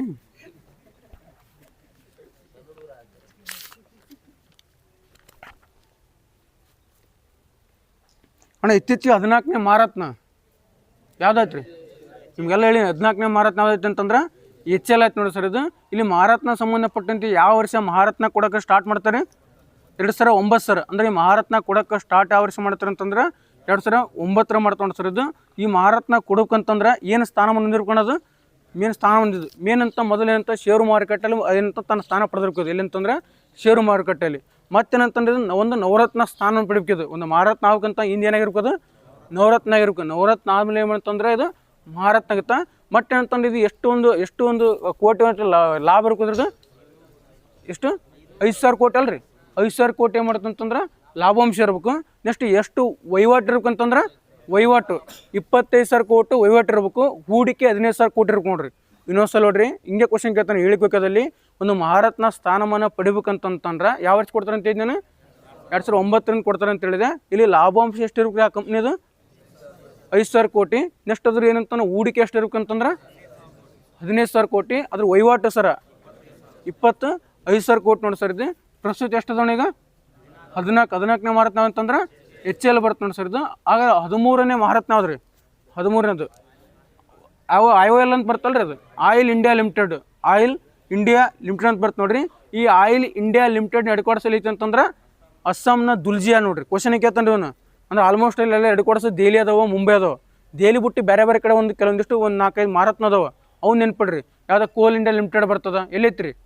ಕಲ್ಕತ್ತಾ. ಕೋಲ್ ಇಂಡಿಯಾ ಲಿಮಿಟೆಡ್ ಹೆಡ್ ಕ್ವಾರ್ಟರ್ಸ್ ಐತಿ ಅಂತ ಕಲ್ಕತ್ತಾ. 1975 ಸ್ಥಾಪನೆ ಆಯ್ತು. ಇನ್ನೊಂದು PGCL ಅಂತ ಬರ್ತಿರಿ, ಅದು ಪವರ್ ಗ್ರಿಡ್ ಅಂತ ಬರ್ತೀರಿ. ಇದು ಹೆಡ್ ಕ್ವಾರ್ಟರ್ಸ್ ಐತ್ರಿ. ಇದು PGCL ಹರಿಯಾಣದ ಗುರುಗ್ರಾಮ್ ಐತ್ರಿ. ಇದು ಹರಿಯಾಣದ ಗುರುಗ್ರಾಮ. ಈಗ ಏನಲ್ರಿ, ಆಯಿಲ್ ಇಂಡಿಯಾ ಲಿಮಿಟೆಡ್ ಇದ್ರ ಹೆಡ್ ಕ್ವಾರ್ಟರ್ಸ್ ಐತಿ ಅಂತಂದ್ರೆ ಅಸ್ಸಾಂನ ದುಲ್ಜಿಯಾನ. ನೆಕ್ಸ್ಟ್ ಇತ್ತೀಚೆಗೆ HCL ಹೆಡ್ ಕ್ವಾರ್ಟರ್ಸ್ ಐತಿ ಅಂತಂದ್ರೆ ನಮ್ಮ ಬೆಂಗಳೂರು ಐತಿ ನೋಡಿ. ಇತ್ತೀಚೆಗೆ HCL ಒಬ್ಬ ನಿರ್ದೇಶಕ ಯಾರು ನೇಮಕಾರ್ರಿ? ರವಿ ಕೋಟಾ ನೋಡ್ರಿ. ಇತ್ತೀಚೆಗೆ HCL ಮುಖ್ಯಸ್ಥರಾಗಿ ಯಾರು ನೇಮಕಾರ ಅಂತಂದ್ರೆ ರವಿ ಕೋಟಾ ಬರ್ತ ನೋಡಿ ಸರ್. ಇದು ನೆಕ್ಸ್ಟ್ ಇಲ್ಲಿ ನವರತ್ನ ಎಷ್ಟು ಅದ ಈಗ? 27 ಪ್ರಸ್ತುತ ನವರತ್ನ ಎಷ್ಟು ಅದ ಅಂತಂದ್ರೆ ಭಾರತದೊಳಗೆ 27 ನವರತ್ನ ಅದಾವ. ಆ 27 ನವರತ್ನ ಆದ್ರಿ ಪ್ರಸ್ತುತ ಅಸ್ಸಾಂನ ನುಮಲಿಗರ್ ನೋಡ್ರಿ. 27ನೇ ಅಂದ್ರೆ 25 ಮತ್ತು 26 ಅಂತಂದ್ರೆ IRTC ಮತ್ತು IRFC ಅಂತ ಬರ್ತದ್ರಿ. 25 ಮತ್ತು 26 ನವರತ್ನ ರೀ. ಈ ಪ್ರಸ್ತುತ 27 ನವರತ್ನ ಅಂತಂದ್ರೆ ಅಸ್ಸಾಂನ ಏನದ ನುಮಲಿಗಡ್, ಅಸ್ಸಾಂನ ನುಮಲಿಗಡ್ ಬರ್ತ ನೋಡ್ರಿ. ಮಿನಿರತ್ನ ಎಷ್ಟು ಅದಾವ? ಈಗ ಒಂದು ನವರತ್ನ ಘೋಷಣೆ ಮಾಡ್ಕೊಂತ ಅಲ್ಲಿ ಎಷ್ಟು ಇರ್ಕೊಂಡು ನಾವು ವಹಿವಾಟು ಅಂತಂದ್ರೆ ಲಾಭಾಂಶ ಎಷ್ಟು ಇರ್ಕೊಂತಂದ್ರೆ 1000 ಕೋಟಿ ಇರ್ಬೇಕು ನೋಡ್ರಿ. ಎಷ್ಟು ಇರ್ಕೊಂತಂದ್ರೆ 1000 ಕೋಟಿ ಇತ್ತಂತ ಅವಾಗ ಏನು ಕೊಡ್ತಾರೆ ಅಂತಂದ್ರೆ ನವರತ್ನ ಸ್ಥಾನ ಕೊಡ್ತೋಡ್ರಿ. ಇಲ್ಲಿ ಮಿನಿರತ್ನ ಅಂತ ಬರ್ತಾನೆ. ಇಲ್ಲಿ ಮಿನಿರತ್ನ ಒಳಗೆ ಸಬ್ ಬರ್ತಾವೆ. ಮಿನಿರತ್ನ 1, ಮಿನಿರತ್ನ 2 ಅಂತ ಬರ್ತಿರ್ತಾವೆ ರೀ. ಈ ಮಿನಿರತ್ನ 1 ಐತೆ ಅಲ್ಲಿ ಕೊಡ್ಬೇಕಂತ ಎಷ್ಟು ಕೋಟಿ ಇರ್ಕೊಂಡು ಇಲ್ಲಿ ಮಿನಿರತ್ನ ಸ್ಥಾನ ಕೊಡೋಕೆ ಒಂದು ಕಂಪ್ನಿಗೆ. ಇದಕ್ಕೆ ಎಷ್ಟು ಅಂತ 30 ಕೋಟಿ ಇರ್ಕೊಂಡ್ರಿ. ಇಲ್ಲಿ ಎಷ್ಟು ಅಂತಂದ್ರೆ 30 ಕೋಟಿ ಇರ್ಕೊಂತಲ್ಲ. ಅವಾಗ ಏನಂತಂದ್ರೆ ಮಿನಿರತ್ನ ಕೊಡ್ತು ನೋಡ್ರಿ. ಪ್ರಸ್ತುತ ಮಿನಿರತ್ನ ಎಷ್ಟು ಅಂತಂದ್ರೆ 73 ನೋಡಿ ಸರ್. ಇದು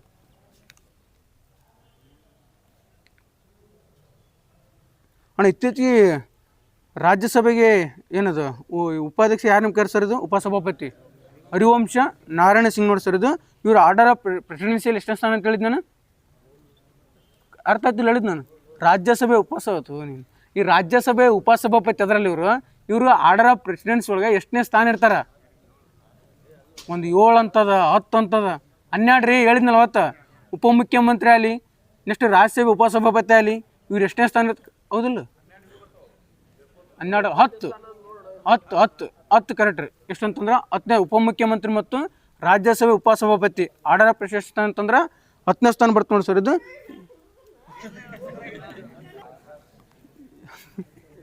ಯಾವ ಹೋಗಿಲೆ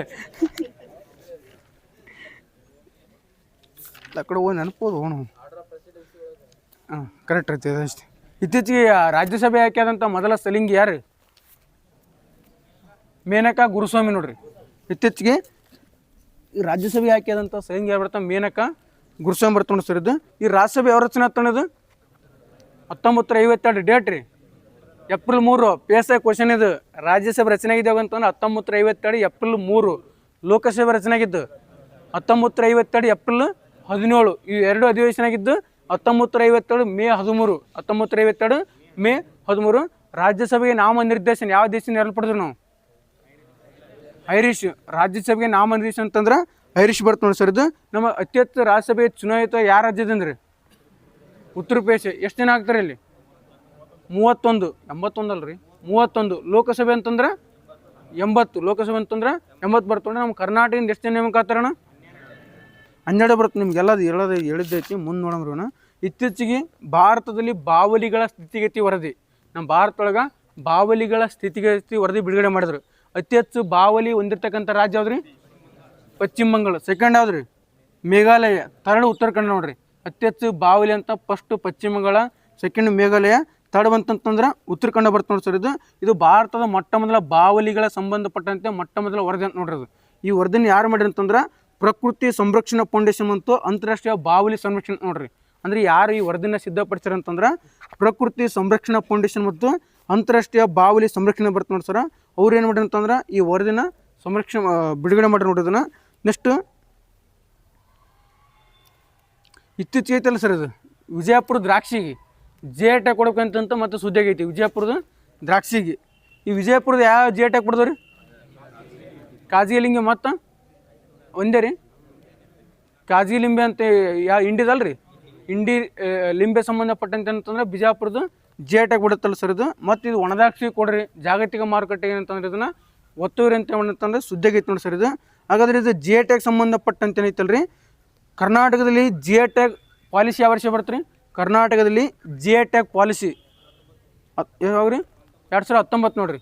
ಕರ್ನಾಟಕದಲ್ಲಿ ಜೆ ಟ್ಯಾಗ್ ಪಾಲಿಸಿ ಯಾವ ವರ್ಷ ಬರ್ತಂತಂದ್ರೆ 2019 ಬರ್ತಂತ ನೋಡಿ ಸರ್ ಇದು. ಅಂದ್ರೆ ಈ ಒಂದು ಜೆ ಟ್ಯಾಗ್ ಪಾಲಿಸಿ ಮೂಲಕ ಏನು ಮಾಡ್ತಾರೆ ಅಂತಂದ್ರೆ, ಈಗ ಫಾರ್ ಎಕ್ಸಾಂಪಲ್ ಯಾವುದು ಹೇಳಿದ್ರು ದ್ರಾಕ್ಷಿ, ಈ ದ್ರಾಕ್ಷಿನ ಏನು ಮಾಡ್ತಾರೆ ಅಂತಂದ್ರೆ ಒಂದು ಕರ್ನಾಟಕದ ಒಂದು ಸಂಸ್ಥೆ ಬರುತ್ತೆ ಯಾವುದಂತಂದ್ರೆ ವಿಶ್ವೇಶ್ವರಯ್ಯ ವ್ಯಾಪಾರ ಉತ್ತೇಜನ ಕೇಂದ್ರ.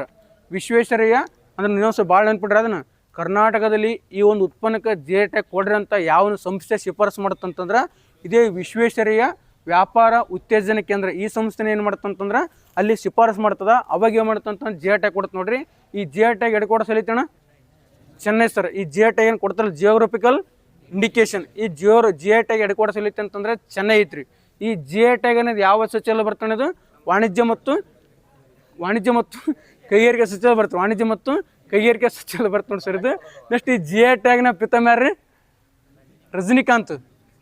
ಫಾದರ್ ಆಫ್ ಜೆ ಟ್ಯಾಗ್ ಅಂತ ಯಾರನ್ನು ಕರಿತೀವಿ ಅಂತಂದ್ರೆ ರಜನಿಕಾಂತ್ ಅಂತ ಕರಿತೀವಿ ನೋಡ್ರಿ. ನಮ್ಮ ಕ್ವಿಜ್ನ ಕ್ವಶನ್ ಕೇಳಿದ್ನ ಜೆ ಟ್ಯಾಗ್ನ ಪಿತಾಮಹ ಅಂತ ಯಾರನ್ನು ಕರಿತೀವಿ ಅಂತಂದ್ರೆ ರಜನಿಕಾಂತ್ ಅಂತ ಕರಿತೀವಿ ನೋಡಿ ಸರ್ ಇದು. ಮತ್ತು ಫಿಲ್ಮ್ ರಜನಿಕಾಂತ್ ಅಲ್ರಿ, ಅವ್ರು ಫಸ್ಟ್ ಭಾರತದ ಮೊದಲ ಜೆ ಟ್ಯಾಗ್ ಪಡೆದಂಥ ಉತ್ಪನ್ನ ಯಾವುದಣ್ಣ? ಪಶ್ಚಿಮ ಬಂಗಾಳದ ಡಾರ್ಜಿಲಿಂಗ್ ಟೀ ಸರ್. ಪಶ್ಚಿಮದ ಡಾರ್ಜಿಲಿಂಗ್ ಟೀ ಬರ್ತೀರಿ. ಇದು ಯಾವ ವರ್ಷ ಜೆ ಟ್ಯಾಗ್ ಬಿಡ್ತಾನೆ? 2004 ಸರ್. 2004 ಬರುತ್ತೆ ನೋಡಿ ಸರ್ ಇದು. ಇದೇ ಮಾಡ್ತಾ ಫಸ್ಟ್ ಉತ್ಪನ್ನ ಜೆ ಟ್ಯಾಗ್ ಬಿಡುತ್ತೆ ಭಾರತದ. ಅದು ಫಸ್ಟ್ ಇವ್ರು ಏನಂತ ಶಿಫಾರಸು ಮಾಡಿರ್ತಾರೆ ಅದಕ್ಕೇನಂತ ಇವರಿಗೆ ಜೆ ಟ್ಯಾಗ್ ಪಿತಾಮಹ ಅಂತ ಕರಿತಾರೆ ಯಾರಂತ? ರಜನಿಕಾಂತ್. ಹಾಗಾದ್ರೆ ಕರ್ನಾಟಕದ ಮೊದಲ ಉತ್ಪನ್ನ ಯಾವ್ದು ಜೆ ಟ್ಯಾಗ್ ಬಿಡ್ತದ್ದು? ಮೈಸೂರು ರೇಷ್ಮೆ ನೋಡ್ರಿ. ಅಂತಂದ್ರೆ ಮೈಸೂರು ರೇಷ್ಮೆ ಬರುತ್ತೆ ನೋಡಿ ಸರ್ ಇದು. ನೆಕ್ಸ್ಟ್ ಇದು ಎಷ್ಟು ವರ್ಷಕ್ಕೊಮ್ಮೆ ಒಂದು ಜೆ ಟ್ಯಾಗ್ ಕೊಟ್ರ ಅಂತ ಅನ್ನೋದ್ರದ್ದು 10 ವರ್ಷ ನೋಡ್ರಿ. ಅತಿ ಹೆಚ್ಚು ಜೆ ಟ್ಯಾಗ್ ಪಡೆದಂಥ ರಾಜ್ಯ ಅಂತಂದ್ರೆ ಉತ್ತರ ಪ್ರದೇಶ. ಅತಿ ಹೆಚ್ಚು ಜೆ ಟ್ಯಾಗ್ ಪಡೆದಂಥ ಒಂದು ರಾಜ್ಯ ಅಂತಂದ್ರೆ ಉತ್ತರ ಪ್ರದೇಶ.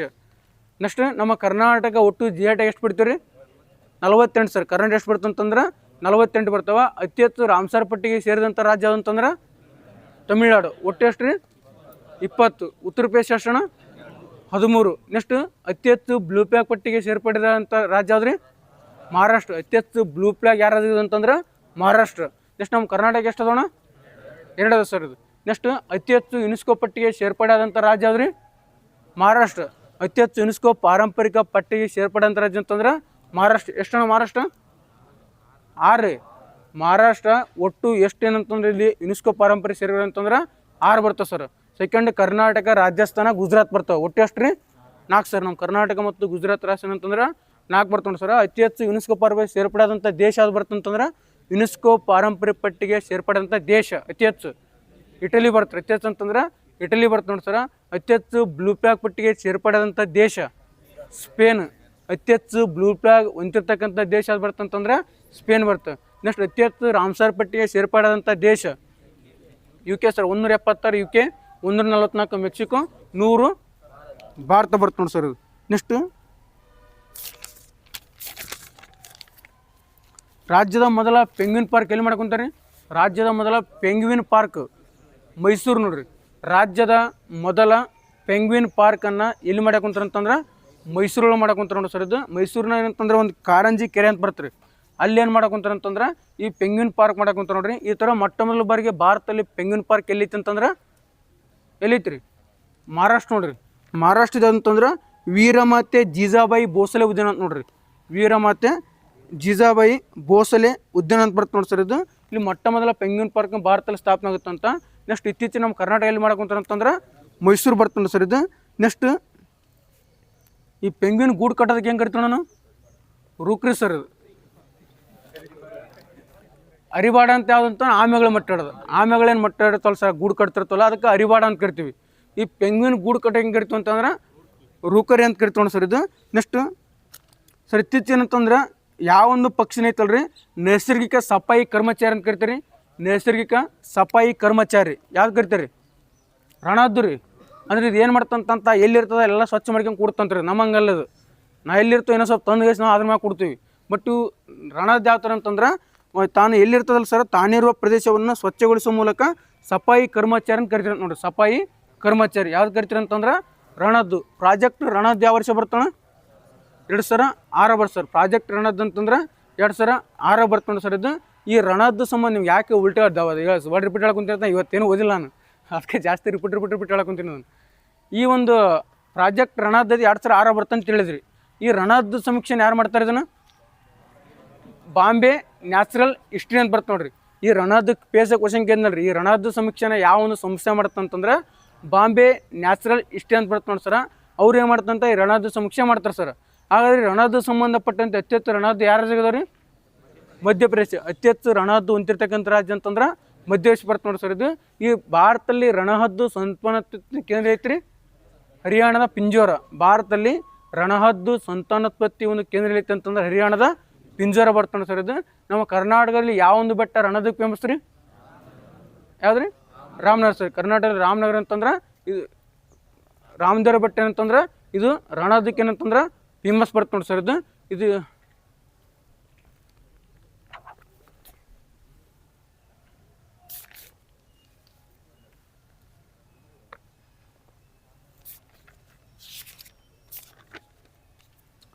ಸರ್ ಇದು ವತನ್ಕೋ ಜಾನೋ ಕಾರ್ಯಕ್ರಮ ಅಂತ ಹೇಳಿದ್ವಿ ಮೊನ್ನೆ ನಿಮಗೆ. ವತನ್ಕೋ ಜಾನೋ ಕಾರ್ಯಕ್ರಮ ಯಾರು ಮಾಡ್ರಿ ಅಂತ ಹೇಳಿದನು? ಕೇಂದ್ರ ಗೃಹ ಸಚಿವಾಲಯ ಮತ್ತು ಜಮ್ಮು ಕಾಶ್ಮೀರ ಮಾಡ್ರಿ ನೋಡ್ರಿ. ವತನ್ಕೋ ಜಾನೋ ಕಾರ್ಯಕ್ರಮ ಅಂತ ಬರ್ತಾ. ಈ ವತನ್ಕೋ ಜಾನೋ ಕಾರ್ಯಕ್ರಮನ ಯಾರು ಮಾಡ್ರಿ ಅಂತಂದ್ರೆ ಕೇಂದ್ರ ಗೃಹ ಸಚಿವಾಲಯ ಅಂತಂದ್ರೆ ಈ ವತನ್ಕೋ ಜಾನೋ ಕಾರ್ಯಕ್ರಮ ಜಮ್ಮು ಕಾಶ್ಮೀರ ಮಾಡ್ರಿ ನೋಡ್ರಿ ಸರ್. ಉದ್ದೇಶ ಏನಂತಂದ್ರೆ 18 ವರ್ಷಕ್ಕಿಂತ ಕಡಿಮೆ ಮಕ್ಕಳಿಗಿಂತ ದೇಶಾಭಿಮಾನವನ್ನು ಬೆಳೆಸುವುದು. ವತನ್ಕೋ ಜಾನೋ ಕಾರ್ಯಕ್ರಮ ಕೇಂದ್ರ ಗೃಹ ಸಚಿವಾಲಯ ಅಂತಂದ್ರೆ ಜಮ್ಮು ಕಾಶ್ಮೀರ ಮಾಡೋದು ನೋಡಿ ಸರ್. ಇದು ಸಾಕಣದೆಲ್ಲ ಹೇಳಿದ್ದು ಹೇಳ್ತೀನಿ ನಾನು. ಇದೊಂದು ನೋಡಿ ಲಾಸ್ಟ್. ಕೇಂದ್ರಾಡಳಿತ ಪ್ರದೇಶ ಲಡಾಖ್ನಲ್ಲಿ ಎಷ್ಟು ಜಿಲ್ಲೆ ಇತ್ತೀಚೆಗೆ ಘೋಷಣೆ ಮಾಡಿದ್ರಿ? 5 ಜಿಲ್ಲೆ. ಕ್ವಶನ್ ಸಾಧ್ಯತೆ ಭಾಳ ಐತೆ ನೋಡ್ರಿ. ಇತ್ತೀಚೆಗೆ ಏನಂತಂದ್ರೆ ಲಡಾಖ್ ಒಳಗೆ ಎಷ್ಟು ಜಿಲ್ಲೆ ಘೋಷಣೆ ಮಾಡಿದ್ರಿ ಅಂತಂದ್ರೆ 5 ಜಿಲ್ಲೆ ಘೋಷಣೆ ಮಾಡಿದ್ರು. ಮೊದಲು ಎಷ್ಟು ಜಿಲ್ಲೆ ಇದ್ದು ರೀ? 2 ಇದ್ದು ಸರ್. ಮೊದಲು ಎಷ್ಟು ಇದ್ದು ಅಂತಂದ್ರೆ 2 ಇದ್ದು. ಇತ್ತೀಚೆಗೆ ಎಷ್ಟು ಮಾಡಿದ್ರು ಅಂತಂದ್ರೆ 5 ಘೋಷಣೆ ಮಾಡಿದ್ರು. ಮೊದಲು ಯಾವ ಅಂತಂದ್ರೆ ಲೇಹ ಮತ್ತು ಕಾರ್ಗಿಲ್. ಈ ಲೇಹ ಮತ್ತು ಕಾರ್ಗಿಲ್ ಒಳಗೆ ಲಡಾಖ್ನ ಬೇಸಿಗೆ ರಾಜಧಾನಿ ಯಾವ್ದು ರೀ? ಲೇಹ. ಅರ್ಥ ಆಯ್ತಿಲ್ರಿ? ಲೇಹ ಮತ್ತು ಕಾರ್ಗಿಲ್ ಅದಾವಲ್ಲ, ಇದ್ರೊಳಗೆ ಲಡಾಖ್ನ ಬೇಸಿಗೆ ರಾಜಧಾನಿ ಅಂತಂದ್ರೆ ಕಾರ್ಗಿಲ್. ಲಡಾಖ್ನ ಲೇಹ, ಲಡಾಖ್ನ ಬೇಸಿಗೆ ರಾಜಧಾನಿ ಲೇಹ. ಲಡಾಖ್ನ ಚಳಿಗಾಲ ರಾಜಧಾನಿ ಅಂತಂದ್ರೆ ಕಾರ್ಗಿಲ್. ಹಾಗಾದ್ರೆ ಬ್ರಿಟಿಷರ ಭಾರತದಲ್ಲಿ ಬ್ರಿಟಿಷರ ಬೇಸಿಗೆ ರಾಜಧಾನಿ ಯಾವುದಾಗಿತ್ತು ರೀ? ಶಿಮ್ಲಾ ನೋಡ್ರಿ. ಭಾರತದೊಳಗೆ ಈ ಬ್ರಿಟಿಷರ ರಾಜಧಾನಿ ಯಾವುದಾಗಿತ್ತು ಅಂತಂದ್ರೆ ಶಿಮ್ಲಾ. ಇದು ಹಿಮಾಚಲ ಪ್ರದೇಶದ ಒಂದು ಬೇಸಿಗೆ ರಾಜಧಾನಿ. ಹಿಮಾಚಲ ಪ್ರದೇಶದ ಒಂದು ಚಳಿಗಾಲ ರಾಜಧಾನಿ ಅಂತಂದ್ರೆ ಧರ್ಮಶಾಲ. ಜಮ್ಮು ಕಾಶ್ಮೀರದ ಬೇಸಿಗೆ ರಾಜಧಾನಿ ಯಾವ್ದು ರೀ? ಜಮ್ಮು ಕಾಶ್ಮೀರ ಶ್ರೀನಗರ. ಜಮ್ಮು ಕಾಶ್ಮೀರ ಚಳಿ ರಾಜಧಾನಿ ಜಮ್ಮು. ಅರ್ಥ ಆಗೊಂದಲ್ರಿ? ಜಮ್ಮು ಕಾಶ್ಮೀರ ಬೇಸಿಗೆ ಅಂತಂದ್ರೆ ಶ್ರೀನಗರ ಬರ್ತದೆ, ಚಳಿಗಾಲ ಅಂತಂದ್ರೆ ಜಮ್ಮು ಬರ್ತದೆ ನೋಡಿ ಸರ್. ಇದು ನೆಕ್ಸ್ಟ್ ಉತ್ತರಾಖಂಡದ ಬೇಸಿಗೆ ರಾಜಧಾನಿ ಗೈರ್ಸಿನ್ ಅಂತ ಬರ್ತದೆ ನೋಡ್ರಿ. ಉತ್ತರಾಖಂಡದ ಬೇಸಿಗೆ ರಾಜಧಾನಿ. ಉತ್ತರಾಖಂಡಕ್ಕೆ 2 ರಾಜಧಾನಿ ಅದಾವ ರೀ. ಉತ್ತರಾಖಂಡದ ಬೇಸಿಗೆ ರಾಜಧಾನಿ ಬರ್ತಂತಂದ್ರೆ ಗೈರ್ಸಿನ್ ಅಂತ ಬರುತ್ತೆ ರೀ. ಇದು ಬೇಸಿಗೆ ರಾಜಧಾನಿ. ಈ ಉತ್ತರಾಖಂಡದ ಚಳಿಗಾಲ ರಾಜಧಾನಿ ಬರ್ತಂತಂದ್ರೆ ಡೆಹ್ರಾಡೂನ್ ನೋಡಿ ಸರ್. ಇದು ಇತ್ತೀಚೆಗೆ 5 ಜಿಲ್ಲೆ ಬರ್ತಂತಂದ್ರೆ ನುಬ್ರಾ, ಶಾಮ್, ಚಾಂಗ್ತಂಗ್, ಜಾಸ್ಕರ್, ದ್ರಾಸ್ ಅಂತ ನೋಡ್ರಿ. ದ್ರಾಸ್, ಜಾಸ್ಕರ್, ಚಾಂಗ್ತಂಗ್, ಶಾಮ್, ನುಬ್ರಾ. ಇತ್ತೀಚೆಗೆ ಏನಂತಂದ್ರೆ ಇವು ಲಡಾಖ್ನಲ್ಲಿ ಘೋಷಣೆ ಆದಂಥ 5 ಹೊಸ ಜಿಲ್ಲೆ ಬರ್ತಾವೆ ನೋಡ್ರಿ. ಅಣ್ಣ ಇತ್ತೀಚೆಗೆ ಸುದ್ದಿಯಲ್ಲಿರ್ತಕ್ಕಂಥ ರಾಕೇಶ್ ಮೋಹನ್ ಕಮಿಟಿ ಎಷ್ಟು ಬಿಡ್ತಾರೆ? ಇದು ಇತ್ತೀಚೆಗೆ ಸುದ್ದಿಯಲ್ಲಿರ್ತಕ್ಕಂಥ ರಾಕೇಶ್ ಮೋಹನ್ ಕಮಿಟಿ ಇದಕ್ಕೆ ರೀ ಭಾರತೀಯ ರೈಲ್ವೆ ಮಾಡ್ಯಾನ ನೋಡ್ರಿ. ಇತ್ತೀಚೆಗೆ ರಾಕೇಶ್ ಮೋಹನ್ ಕಮಿಟಿ. ಈ ರಾಕೇಶ್ ಮೋಹನ್ ಕಮಿಟಿನ ಇತ್ತೀಚೆಗೆ ಯಾರು ಮಾಡ್ಯಾರ ಅಂತಂದ್ರೆ ನಮ್ಮ ಭಾರತೀಯ ರೈಲ್ವೆ ಮಾಡ್ಯಾನ ನೋಡ್ರಿ. ಇದ್ರ ಉದ್ದೇಶ ಏನಂತಂದ್ರೆ ಪ್ರಯಾಣಿಕರ ದರ, ಸರಕು ಸಾಗಾಣಿಕೆ ದರ ಹಾಗೂ ರೈಲ್ವೆ ದರದ ಬಗ್ಗೆ ಏನಂತಂದ್ರೆ ಮಾಹಿತಿ ಕೊಡೋದಂತ ನೋಡ್ರಿ. ಯಾವೊಂದು ಕಮಿಟಿ ಅಂತಂದ್ರೆ ರಾಕೇಶ್ ಮೋಹನ್ ಕಮಿಟಿ. ಇದು ಎದಕ್ಕೆ ಸಂಬಂಧಪಡ್ತಾರೆ ರಾಕೇಶ್ ಮೋಹನ್ ಕಮಿಟಿ ಅಂತಂದ್ರೆ ಪ್ರಯಾಣ ದರ, ಸರಕು ಸಾಗಣೆ ದರ ಮತ್ತು ಒಂದು ರೈಲ್ವೆ ದರದ ಬಗ್ಗೆ ಒಂದು ಏನಂತಂದ್ರೆ ಒಂದು ಅಧ್ಯಯನ ಮಾಡೋ ಸಂಬಂಧಪಟ್ಟಂತೆ ಯಾವೊಂದು ಕಮಿಟಿ ಅಂತಂದ್ರೆ ರಾಕೇಶ್ ಮೋಹನ್ ಕಮಿಟಿ ನೋಡ್ರಿ. ಇತ್ತೀಚೆಗೆ ರೈಲ್ವೆ ಇಲಾಖೆ ಶೈನ್ ಕಾರ್ಯಕ್ರಮ ಮಾಡ್ತಲ್ರಿ.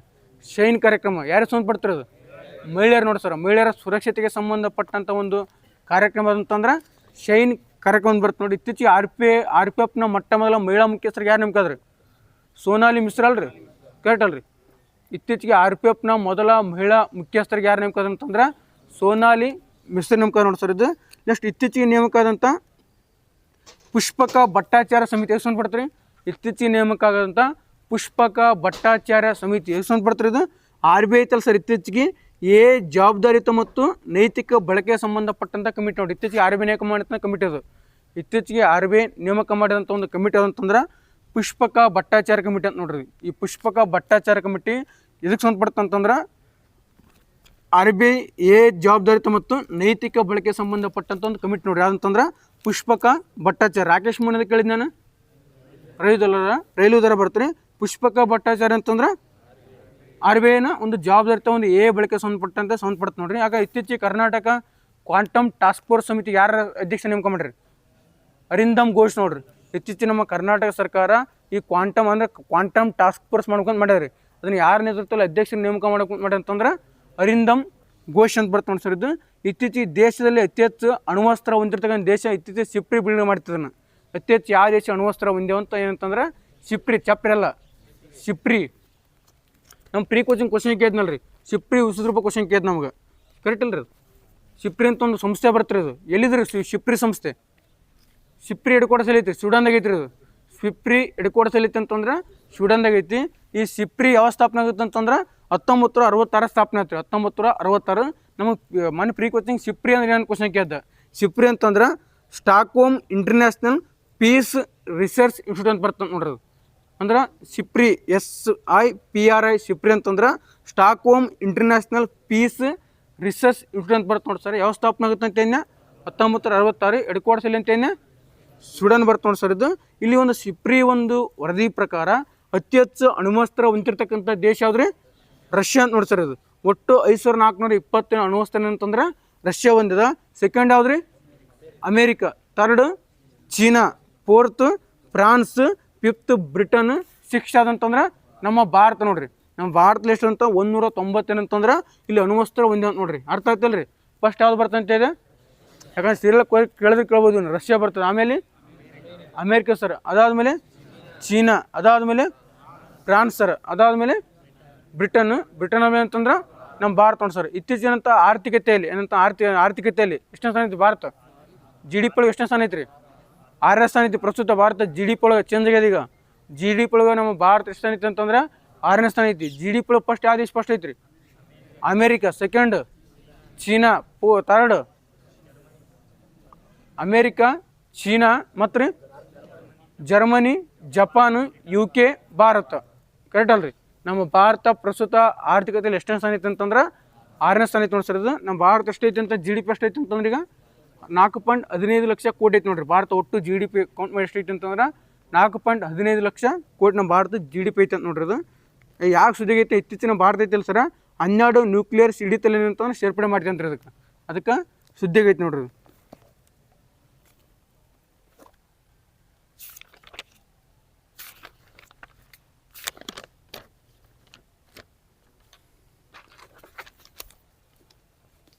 ಇಷ್ಟ ನಾವು ಕರೆಂಟ್ ಅಫೇರ್ಸು ಒಂದು ಸ್ವಲ್ಪ ಜಿಕೆ ಐತದ. ಇಲ್ಲಿ ನೋಡ್ರಿ, ಇತ್ತೀಚೆಗಂತ ಮೊನ್ನೆ ಪುರಾಣ ಕ್ವಶನ್ ಸರ್. ಇದು ಮೊಟ್ಟ ಮೊದಲಿಗೆ ಏನು ಮಾಡ್ತಾರೆ ಅಂತಂದ್ರೆ ಭಾರತದಲ್ಲಿ ಸಿಮೆಂಟ್ ಕೈಗಾರಿಕೆ ಎಲ್ಲಿ ಮಾಡ್ತಾರೆ? ಹಂಗ್ಯಾಕೆ ನೋಡ್ಕೊಂತೀರಿ? ಎಲ್ಲಿ ಮಾಡ್ತಾರೆ? ಚೆನ್ನೈ. ಭಾರತದಲ್ಲಿ ಮೊಟ್ಟ ಮೊದಲ ಬಾರಿಗೆ ಸಿಮೆಂಟ್ ಕೈಗಾರಿಕೆ ಎಲ್ಲಿ ಮಾಡ್ತಾರೆ ಅಂತಂದ್ರೆ ಚೆನ್ನೈ ಸರ್. ಯಾವ ವರ್ಷ ರೀ? 1904 ಸರ್. 1904 ಮೊಟ್ಟ ಮೊದಲ ಬಾರಿಗೆ ಸಿಮೆಂಟ್ ಕೈಗಾರಿಕೆಯನ್ನು ಚೆನ್ನೈ ಮಾಡ್ತಾರೆ. ಅತಿ ಹೆಚ್ಚು ಸಿಮೆಂಟ್ ಉತ್ಪಾದಿಸಕ್ಕಂಥ ರಾಜ್ಯ ಯಾವ್ದ್ರಿ? ಆಂಧ್ರ ಪ್ರದೇಶ. ಅತಿ ಹೆಚ್ಚು ಅಂತಂದ್ರೆ ಆಂಧ್ರ ಪ್ರದೇಶ. ಜಗತ್ತೊಳಗೆ ಚೀನಾ ಬರ್ತಾರೆ. ನಮ್ಮ ಕರ್ನಾಟಕದಲ್ಲಿ ಅತಿ ಹೆಚ್ಚು ಸಿಮೆಂಟ್ ಯಾವ ಜಿಲ್ಲೆ ಉತ್ಪನ್ನ ಮಾಡ್ತಾರೆ? ಕಲಬುರಗಿ ಬರ್ತದೆ ನೋಡಿ ಸರ್. ಇದು ಭಾರತದ ಮೊದಲ ಉಣ್ಣೆ ಬಟ್ಟೆ ಕೈಗಾರಿಕೆ ಎಲ್ಲಿ ಮಾಡ್ತಾರೆ? ಭಾರತದ ಮೊಟ್ಟ ಮೊದಲ ಉಣ್ಣೆ ಬಟ್ಟೆ ಕೈಗಾರಿಕೆ ಪಶ್ಚಿಮ ಬಂಗಾಳ ಸರ್. ಪಶ್ಚಿಮ ಬಂಗಾಳ ಏನು ಮಾಡ್ತಾರೆ ಅಂತ ಭಾರತದಲ್ಲಿ ಮೊಟ್ಟ ಮೊದಲ ಬಾರಿಗೆ ಉಣ್ಣೆ ಕೈಗಾರಿಕೆ ಮಾಡ್ತಾರೆ. ನಮ್ಮ ಕರ್ನಾಟಕದಲ್ಲಿ ಮೊಟ್ಟ ಮೊದಲ ಬಾರಿಗೆ ಉಣ್ಣೆ ಕೈಗಾರಿಕೆ ಎಲ್ಲಿ ಮಾಡ್ತಾರೆ? ಕರ್ನಾಟಕದಲ್ಲಿ ಮೊಟ್ಟ ಮೊದಲ ಬಾರಿಗೆ ಉಣ್ಣೆ ಕೈಗಾರಿಕೆ ಮಾಡಿದ್ದು ಬೆಂಗಳೂರು ನೋಡ್ರಿ. ಕರ್ನಾಟಕದಲ್ಲಿ ಮೊಟ್ಟ ಮೊದಲ ಬಾರಿಗೆ ಉಣ್ಣೆ ಕೈಗಾರಿಕೆ ಎಲ್ಲಿ ಸ್ಥಾಪನೆ ಆಗುತ್ತೆ ಅಂತಂದ್ರೆ ನಮ್ಮ ಬೆಂಗಳೂರು ಸ್ಥಾಪನೆ ಆಯ್ತು ನೋಡಿ ಸರ್. ಇದು ಅತಿ ಹೆಚ್ಚು ಉಣ್ಣೆ ಉತ್ಪನ್ನ ಮಾಡ್ತಕ್ಕಂಥ ದೇಶ ಯಾವ್ದ್ರಿ? Australia sir. ನಮ್ಮ ಭಾರತದಲ್ಲಿ ಅತಿ ಹೆಚ್ಚು ಯಾವ ಒಂದು ರಾಜ್ಯ ರೀ ಅತಿ ಹೆಚ್ಚು ಉಣ್ಣೆ ಉತ್ಪನ್ನ ಮಾಡೋದು? ಪಂಜಾಬ್ ನೋಡ್ರಿ. ಭಾರತದಲ್ಲಿ ಅತಿ ಹೆಚ್ಚು ಉಣ್ಣೆ ಉತ್ಪನ್ನ ಮಾಡ್ತಕ್ಕಂಥ ರಾಜ್ಯ ಅಂತಂದ್ರೆ ಪಂಜಾಬ್ ಬರ್ತದೆ. ಸೆಕೆಂಡ್ ರಾಜಸ್ಥಾನ ಬರ್ತದೆ ನೋಡಿ ಸರ್. ಇದು ಅದ್ರಿ ಉಣ್ಣೆ ಕಚ್ಚಾ ವಸ್ತು ರಾಜಸ್ಥಾನ, ಬರೀ ಉಣ್ಣೆ ಅಂತಂದ್ರೆ ಪಂಜಾಬ್. ನೆಕ್ಸ್ಟ್ ಭಾರತದಲ್ಲಿ ಮೊಟ್ಟ ಮೊದಲ ಬಾರಿಗೆ ರಸಗೊಬ್ಬರ ಕೈಗಾರಿಕೆ ಎಲ್ಲಿ ಮಾಡ್ತಾರೆ? ಭಾರತದಲ್ಲಿ ಮೊಟ್ಟ ಮೊದಲ ರಸಗೊಬ್ಬರ ಕೈಗಾರಿಕೆ ತಮಿಳುನಾಡಿನ ರಾಣಿಪೇಟ್. ಭಾರತದಲ್ಲಿ ಮೊಟ್ಟ ಮೊದಲ ಬಾರಿಗೆ ರಸಗೊಬ್ಬರ ಕೈಗಾರಿಕೆ ಎಲ್ಲಿ ಮಾಡ್ತಾರೆ ಅಂತಂದ್ರೆ ತಮಿಳುನಾಡಿನ ರಾಣಿಪೇಟ್ ಅಂತ ಬರುತ್ತೆ. 1906 ಮಾಡ್ತಾರೆ ಸರ್. 1906 ಮಾಡ್ತಾರೆ. ನಮ್ಮ ಕರ್ನಾಟಕದಲ್ಲಿ ಮೊಟ್ಟ ಮೊದಲ ಬಾರಿಗೆ ರಸಗೊಬ್ಬರ ಕೈಗಾರಿಕೆ ಎಲ್ಲಿ ಮಾಡ್ತಾರೆ? ಬೆಳಗೋಳ. ಮೈಸೂರಿನ ಬೆಳಗೋಳ. ಪ್ರಸ್ತುತ ಮಂಡ್ಯ ಬೆಳಗೋಳ. ಈ ಬೆಳಗೋಳ ಯಾರು ಸಂಬಂಧಪಡ್ತಾನೆ ಅಂತಂದ್ರೆ ಮಂಡ್ಯಕ್ಕೆ ಸಂಬಂಧಪಡ್ತದೆ. ಈ ಮಂಡ್ಯ ಬೆಳಗೋಡದಲ್ಲಿ ಅಂತ ಯಾರು ಸ್ಥಾಪನೆ ಮಾಡ್ತಾರೆ ಇದನ್ನು ದಿವಾನ್ರು? ಸರ್ ಮಿರ್ಜಾ ಇಸ್ಮಾಯಿಲ್ ನೋಡ್ರಿ. ಸರ್ ಮಿರ್ಜಾ ಇಸ್ಮಾಯಿಲ್ 1938 ಮಾಡ್ತಾರೆ ಅಂತ ಇದನ್ನು ಮೈಸೂರಿನಲ್ಲಿ ರಸಗೊಬ್ಬರ ಕೈಗಾರಿಕೆನ ಸ್ಟಾರ್ಟ್ ಮಾಡ್ತಾನೆ ಸರ್. ಇದು ಅತಿ ಹೆಚ್ಚು ರಸಗೊಬ್ಬರ ಉತ್ಪಾದನೆ ಮಾಡ್ತಕ್ಕಂಥ ರಾಜ್ಯ ಯಾವ್ದು ರೀ? ಉತ್ತರ ಪ್ರದೇಶ ರೀ. ಅತಿ ಹೆಚ್ಚು ರಸಗೊಬ್ಬರ ಉತ್ಪನ್ನ ಮಾಡೋ ರಾಜ್ಯ ಉತ್ತರ ಪ್ರದೇಶ. ಅತಿ ಹೆಚ್ಚು ರಸಗೊಬ್ಬರ ಬಳಸಕ್ಕಂಥ ರಾಜ್ಯ ಪಂಜಾಬ್ ನೋಡ್ರಿ. ಅತಿ ಹೆಚ್ಚು ಉತ್ಪನ್ನ ಮಾಡೋದು ಯಾವ್ದು ರೀ? ಉತ್ತರ ಪ್ರದೇಶ. ಅತಿ ಹೆಚ್ಚು ಬಳಸೋದು ಯಾವುದು? ಪಂಜಾಬ್ ಐತಿ ನೋಡಿ ಸರ್ ಇದು. ಹಾಗಾದ್ರೆ ಭಾರತದಲ್ಲಿ ಮೊಟ್ಟ ಮೊದಲ ಬಾರಿಗೆ ಸಾವಯವ ರಾಜ್ಯ ಯಾವ್ದು ರೀ? ಸಿಕ್ಕಿಂ. ಭಾರತದ ಮೊಟ್ಟ ಮೊದಲ ಸಾವಯವ ರಾಜ್ಯ ಅಂತಂದ್ರೆ ಸಿಕ್ಕಿಂ ಬರ್ತದ. ಭಾರತದ ಮೊಟ್ಟ ಮೊದಲ ಸಾವಯವ ಕೇಂದ್ರಾಡಳಿತ ಪ್ರದೇಶ ಲಕ್ಷದ್ವೀಪ. ಸಾವಯವ ಕೇಂದ್ರಾಡಳಿತ ಪ್ರದೇಶ ಅಂತಂದ್ರೆ ಲಕ್ಷದ್ವೀಪ. ಭಾರತ ಮೊಟ್ಟ ಮೊದಲ ಸಾವಯವ ಗ್ರಾಮ ಎಣಬಾವಿ. ತೆಲಂಗಾಣದ ಎಣಬಾವಿ ನೋಡ್ರಿ. ತೆಲಂಗಾಣದ ಎಣಬಾವಿ ಅಂತ ಬರ್ತದೆ. ಭಾರತದ ಮೊಟ್ಟ ಮೊದಲ ಸಾವಯವ ತಾಲೂಕು ಉತ್ತರ ಕನ್ನಡದ ಜೋಯಿಡಾ ನೋಡ್ರಿ. ಉತ್ತರ ಕನ್ನಡದ ಜೋಯಿಡಾ. ಇನ್ನೊಂದ್ಸಲ ನೋಡ್ರಿ, ರಾಜ್ಯ ಅಂತ ಯಾವ್ದು ಬರ್ತಂತಂದ್ರೆ ಸಿಕ್ಕಿಂ. ಕೇಂದ್ರಾಡಳಿತ ಪ್ರದೇಶ ಬಂದ್ರೆ ಲಕ್ಷದ್ವೀಪ. ನೆಕ್ಸ್ಟ್ ಇಲ್ಲಿ ಯಾವ್ದು ರೀ ಸಾವಯವ ಗ್ರಾಮ ಅಂತಂದ್ರೆ ತೆಲಂಗಾಣದ ಎಣಬಾವಿ. ಸಾವಯವ ತಾಲೂಕು ಅಂತಂದ್ರೆ ಜೋಯಿಡಾ. ಹಾಗಾದ್ರೆ PM ಪ್ರಣಮ್ ಯಾವ ವರ್ಷ ಬರ್ತಾನೆ? ಅದು PM ಪ್ರಣಮ್ ಪೂರ್ಣಟ ಕ್ವಶನ್ ರೀ. ಅದೊಂದು ತಪ್ಪಾದ ಉಳಿಕೆ ಎಲ್ಲ ಸಂಸ್ಥೆ ಕರೆಕ್ಟ್ ಆಗ್ತಾವಲ್ಲಿ. 2022-23 ನೋಡ್ರಿ. PM ಪ್ರಣಮ್ ಇದು ಯಾವ ವರ್ಷ ಬರ್ತೀವಿ ಅಂದ್ರೆ ರಸಗೊಬ್ಬರಕ್ಕೆ ಸಂಬಂಧಪಟ್ಟಂಥ ಒಂದು ಸ್ಕೀಮ್ ಅಂತಂದ್ರೆ PM ಪ್ರಣಮ್ ಅಂತ ಬರ್ತೀರಿ. ಈ PM ಪ್ರಣಮ್ ಯಾವ ವರ್ಷ ಬರ್ತಂದ್ರೆ 2022-23 ಬರ್ತ ನೋಡ್ರಿ. ಈ PM ಪ್ರಣಮ್ ಸಂಬಂಧಪಟ್ಟಂತೆ ಅಂದ್ರೆ ಇಲ್ಲಿ ಈ PM ಪ್ರಣಮನ್ನು ಒಂದು ಏನು ರಸಗೊಬ್ಬರ ಸಂಬಂಧಪಟ್ಟ ಒಂದು ಇದು ಬರ್ತೀರಿ. ಏನು ಯೋಜನೆ ಅಂತ ಕರಿತೀವಲ್ಲ, ಯಾವ್ದು ರೀ? PM ಪರಂಗತ ಯೋಜನೆ ನೋಡ್ರಿ. PM ಪರಂಗತ ಯೋಜನೆ ಇದು ಎಷ್ಟು ಅಂತ ಬರ್ತಂತಂದ್ರೆ ರಸಗೊಬ್ಬರಿಗೆ ಸಂಬಂಧಪಟ್ಟಂಥ ಒಂದು ಯೋಜನೆ ಬರ್ತದೆ ನೋಡಿ ಸರ್ ಇದು. ನೆಕ್ಸ್ಟ್ ಭಾರತದಲ್ಲಿ ಮೊಟ್ಟ ಮೊದಲ ಬಾರಿಗೆ ಸಕ್ಕರೆ ಕೈಗಾರಿಕೆಯಲ್ಲಿ ಮಾಡ್ತಾರೆ. ಉತ್ತರ ಪ್ರದೇಶದ ಪ್ರತಾಪುರ ನೋಡ್ರಿ. ಎಲ್ಲ ಕ್ವಶನ್ SDA ಕ್ವಶನ್ ಆದರೂ ಭಾರತದಲ್ಲಿ ಮೊಟ್ಟ ಮೊದಲ ಬಾರಿಗೆ ಸಕ್ಕರೆ ಕೈಗಾರಿಕೆಯಲ್ಲಿ ಮಾಡ್ತಾರೆ ಅಂತಂದ್ರೆ ಉತ್ತರ ಪ್ರದೇಶದ ಪ್ರತಾಪುರ ಅಂತ ಬರ್ತಾರೆ. 1903 ಮಾಡ್ತಾರೆ ಅಂತಂದ್ರೆ ಸಕ್ಕರೆ ಕೈಗಾರಿಕೆ ಸ್ಟಾರ್ಟ್ ಮಾಡ್ತಾರೆ. ಅದೇ ಪ್ರಪಂಚದಲ್ಲಿ ಅತಿ ಹೆಚ್ಚು ಸಕ್ಕರೆ ಉತ್ಪಾದಿಸುವ ದೇಶ ಯಾವ್ದು ರೀ? ಬ್ರೆಜಿಲ್ ರೀ. ಪ್ರಪಂಚ ಬ್ರೆಜಿಲ್. ಸೆಕೆಂಡ್ ಭಾರತ ಐತ್ರಿ. ಭಾರತದಲ್ಲಿ ಅತಿ ಹೆಚ್ಚು ಸಕ್ಕರೆ ಉತ್ಪಾದಿಸೋ ರಾಜ್ಯ ಯಾವ್ದಣ? ಅತಿ ಹೆಚ್ಚು ಅಂತಂದ್ರೆ ಉತ್ತರ ಪ್ರದೇಶ ಬರ್ತದೆ. ಮಹಾರಾಷ್ಟ್ರ ನೋಡ್ರಿ. ಪ್ರೆಸೆಂಟ್ ಮಹಾರಾಷ್ಟ್ರ ಇದನ್ರಿ. ಪ್ರೆಸೆಂಟ್ ಮಹಾರಾಷ್ಟ್ರ ನೋಡಿ ಸರ್ ಇದು. ನೆಕ್ಸ್ಟ್ ಭಾರತದಲ್ಲಿ ಮೊಟ್ಟ ಮೊದಲ ಬಾರಿಗೆ ಹತ್ತಿ ಬಟ್ಟೆ ಕೈಗಾರಿಕೆ ಎಲ್ಲಿ ಮಾಡ್ತಾರೆ? ಭಾರತದಲ್ಲಿ ಮೊಟ್ಟ ಮೊದಲ ಬಾರಿಗೆ ಹತ್ತಿ ಪಶ್ಚಿಮ ಬಂಗಾಳದ ಔರಾಪ ಸ್ಟಾರ್ಟ್ ಆಗುತ್ತೆ. 1817 ಭಾರತದಲ್ಲಿ ಮೊಟ್ಟ ಮೊದಲ ಬಾರಿಗೆ ಹತ್ತಿ ಬಟ್ಟೆ ಕೈಗಾರಿಕೆ ಅಂತಂದ್ರೆ ಪಶ್ಚಿಮ ಬಂಗಾಳದ ಔರಾ ಬರ್ತಾರೆ. ಅದು ಯಶಸ್ವಿ ಆಗದ ಕಾರಣ ಏನು ಮಾಡ್ತಾರೆ ಅಂತಂದ್ರೆ 1854 ಮುಂಬೈ ಮಾಡ್ತಾರೆ ನೋಡ್ರಿ. 1854 ಮೊಟ್ಟ ಮೊದಲ ಬಾರಿಗೆ ಮುಂಬೈದಾಗ ಸ್ಟಾರ್ಟ್ ಆಗುತ್ತೆ ನೋಡಿ ಸರ್ ಇದು. ಅತಿ ಹೆಚ್ಚು ಹತ್ತಿ ಬಟ್ಟೆ ಹೊಂದಿರ್ತಕ್ಕಂಥ ದೇಶ ಯಾವ್ದ್ರಿ? China sir. ಸೆಕೆಂಡ್ ನಮ್ಮ ಭಾರತ ಬರ್ತ ನೋಡಿ ಸರ್ ಇದು. ಹಾಗಾದ್ರೆ ಭಾರತದಲ್ಲಿ ಅತಿ ಹೆಚ್ಚು ಹತ್ತಿ ಬಟ್ಟೆ ಉತ್ಪನ್ನ ಮಾಡ್ತಕ್ಕಂಥ ರಾಜ್ಯ ಯಾವ್ದು ರೀ? ಕ್ವಶನ್ ಅರ್ಥ ಆಯ್ತಿಲ್ಲ ರೀ? ಮಹಾರಾಷ್ಟ್ರ ನೋಡ್ರಿ. ಹತ್ತಿ ಬಟ್ಟೆ ಕೈಗಾರಿಕೆಗಳದ್ದು ಗುಜರಾತ್ ಸರ್. ಅತಿ ಹೆಚ್ಚು ಹತ್ತಿ ಬಟ್ಟೆ ಉತ್ಪನ್ನ ಮಾಡೋದು ಮಹಾರಾಷ್ಟ್ರ ನೋಡ್ರಿ. ಅರ್ಥ ಆಯ್ತಿಲ್ಲ ರೀ ಇದು? ಹಾಗಾದ್ರೆ ಅತಿ ಹೆಚ್ಚು ಹತ್ತಿ ಉತ್ಪನ್ನ ಮಾಡ್ತಕ್ಕಂಥ ರಾಜ್ಯ ಯಾವ್ದು ರೀ? ಗುಜರಾತ್. ಹತ್ತಿ ಬೆಳೆಯುವ ಕ್ಷೇತ್ರದಲ್ಲಿ ಯಾವ ರಾಜ್ಯ ಫಸ್ಟ್ ಐತ್ರಿ? ಮಹಾರಾಷ್ಟ್ರ ನೋಡ್ರಿ. ಅಂದರೆ ಅತಿ ಹೆಚ್ಚು ಹತ್ತಿ ಉತ್ಪನ್ನ ಮಾಡೋದು ಗುಜರಾತ್. ಹತ್ತಿ ಬೆಳೆಯುವ ಕ್ಷೇತ್ರ ಬಂತಂತಂದ್ರೆ ಮಹಾರಾಷ್ಟ್ರ. ಆ ಹತ್ತಿ ಮಿಲ್ ಹೊಂದಿರ್ತಕ್ಕಂಥ ಅತಿ ಹೆಚ್ಚು ರಾಜ್ಯ ಅಂತಂದ್ರೆ ತಮಿಳ್ನಾಡಲ್ಲ ಸರ್. ಅತಿ ಹೆಚ್ಚು ಹತ್ತಿ ಮಿಲ್ ಅಂತಂದ್ರೆ ತಮಿಳ್ನಾಡು ಬರ್ತದೆ ಸರ್. ಹತ್ತಿ ಬಟ್ಟೆ ಅತಿ ಹೆಚ್ಚು ಕೈಗಾರಿಕೆ ಅಂತಂದ್ರೆ ಗುಜರಾತ್ ಬರ್ತ ನೋಡ್ರಿ. ಅತಿ ಹೆಚ್ಚು ಹತ್ತಿ ಬಟ್ಟೆ ಕೈಗಾರಿಕೆಯಲ್ಲಿ ಅಂತಂದ್ರೆ ಗುಜರಾತ್ ಬರ್ತ ನೋಡ್ರಿ. ಇಲ್ಲಿ ಮ್ಯಾಂಚೆಸ್ಟರ್ ಅಂತ ಬರ್ತಾರೆ ಹತ್ತಿ ಬಟ್ಟೆ ಸಂಬಂಧಪಟ್ಟಂತೆ. ಮ್ಯಾಂಚೆಸ್ಟರ್ ಅಂತ ಕರಿತೀವಿ ನಾವು. ಈ ಮ್ಯಾಂಚೆಸ್ಟರ್ ಎಂಬ ಪ್ಲೇಸ್ ಎಲ್ಲಿ ಬರ್ತೀರಿ? ಇಂಗ್ಲೆಂಡ್ದಾಗ ಕಂಡು ಬರ್ತದೆ. ಯಾವಂತಂದ್ರೆ ಇಂಗ್ಲೆಂಡ್ದಾಗ ಕಂಡು ಬರ್ತದೆ ನೋಡಿ ಸರ್ ಇದು. ಈ ಮ್ಯಾಂಚೆಸ್ಟರ್ ಭಾರತದ ಮ್ಯಾಂಚೆಸ್ಟರ್ ಯಾವ್ದು ರೀ? ಅಹಮದಾಬಾದ್ ಸರ್. ಸೊ ಮುಂಬೈ ಬಿಟ್ಟು ಬರೀ ಕಡೆ ಎಷ್ಟು ಅಂತಂದ್ರೆ ಭಾರತದ ಪ್ರಸ್ತುತ ಮ್ಯಾಂಚೆಸ್ಟರ್ ಅಂತಂದ್ರೆ ಅಹಮದಾಬಾದ್ ಬರ್ತ ನೋಡಿ ಸರ್ ಇದು. ನೆಕ್ಸ್ಟ್ ದಕ್ಷಿಣ ಭಾರತದ ಮ್ಯಾಂಚೆಸ್ಟರ್ ಕೊಯಮತ್ತೂರು. ಪೂರ್ವ ಭಾರತದ ಮ್ಯಾಂಚೆಸ್ಟರ್ ಕಲ್ಕತ್ತಾ. ಉತ್ತರ ಭಾರತದ ಮ್ಯಾಂಚೆಸ್ಟರ್ ಕಾನ್ಪುರ್ ಅಲ್ಲ ಸರ್. ಉತ್ತರ ಭಾರತ ಕರೆಕ್ಟ್ ಐತಿಲ್ಲ ರೀ? ಉತ್ತರ ಭಾರತದ ಮ್ಯಾಂಚೆಸ್ಟರ್ ಅಂತಂದ್ರೆ ಕಾನ್ಪುರ್ ಸರ್. ನೆಕ್ಸ್ಟ್ ಚೀನಾದ ಮ್ಯಾಂಚೆಸ್ಟರ್ ಶಾಂಘೈ ಸರ್.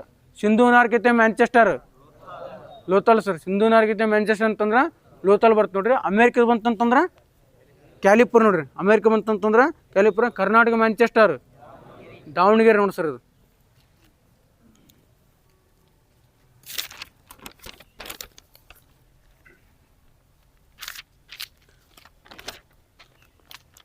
ಅನ್ನೋದು ಬೇರೆ ರಾಜ್ಯದ ಕ್ವಶನ್ ಆಗಿದ್ದದು. ಅಂದ್ರೆ ಏನು ಕ್ವಶನ್ ಏನಂತಂದ್ರೆ ಅತಿ ಕಡಿಮೆ ವಿಸ್ತೀರ್ಣ ಹೊಂದಿರ್ತಕ್ಕಂಥ ಜಗತ್ತಿನ ದೇಶ ಯಾವಂತ್ರಿ? ಅತಿ ಕಡಿಮೆ ಯಾವ ಬರ್ತಾರೆ? ಕ್ವಶನ್ ಅರ್ಥ ಆಯ್ತು ಹೇಳೋದು. ಅತಿ ಕಡಿಮೆ ವಿಸ್ತೀರ್ಣ ಹೊಂದಿರ್ತಕ್ಕಂಥ ಜಗತ್ತಿನ ದೇಶಗಳು ನಾ ಕೇಳೇನ್ರಿ. ನೀವು ಫಸ್ಟ್ ಯಾವ್ದು ರೀ? Vatican city. ಸೆಕೆಂಡ್ ಯಾವ್ದು ರೀ? ಮೊನಾಕೋ. ಆಮೇಲೆ ನೌರು. ಆಮೇಲೆ ಟುವಾಲು. ವಾಮನ ಟವಲ್ ಅಂತ ನೋಡ್ರಿ. ವಾಮನ ಟವಲು ಎಂತಂದ್ರೆ Vatican City, Monaco, Nauru, Tuvalu ಇವಂತಂದ್ರೆ ಕ್ವಶನ್ ಕೆ ನೋಡ್ರಿ ಪ್ರಪಂಚದಲ್ಲಿ ಅತಿ ಕಡಿಮೆ ವಿಸ್ತೀರ್ಣ ಇರ್ತಕ್ಕಂಥ ಬೇರೆ ರಾಜ್ಯದ ಕ್ವಶನ್ ಕೆ ನೋಡ್ರಿ ಅತಿ ಕಡಿಮೆ ವಿಸ್ತೀರ್ಣ ಇರ್ತಕ್ಕಂಥ ದೇಶ ಬರ್ತಾವ ನೋಡ್ರಿ. ಅತಿ ಹೆಚ್ಚು ವಿಸ್ತೀರ್ಣ ಯಾವ ಬರ್ತಾವ? ಅತಿ ಹೆಚ್ಚು ಪ್ರಪಂಚದೊಳಗೆ ವಿಸ್ತೀರ್ಣ Russia, Canada, China, America, Brazil, Australia, Bharat, Argentina, Kazakhstan ಆ ಥರ ಬರ್ತಾವೆ. ಭಾರತ ಎಷ್ಟು ಸ್ಥಾನ ಐತಣ್ಣ?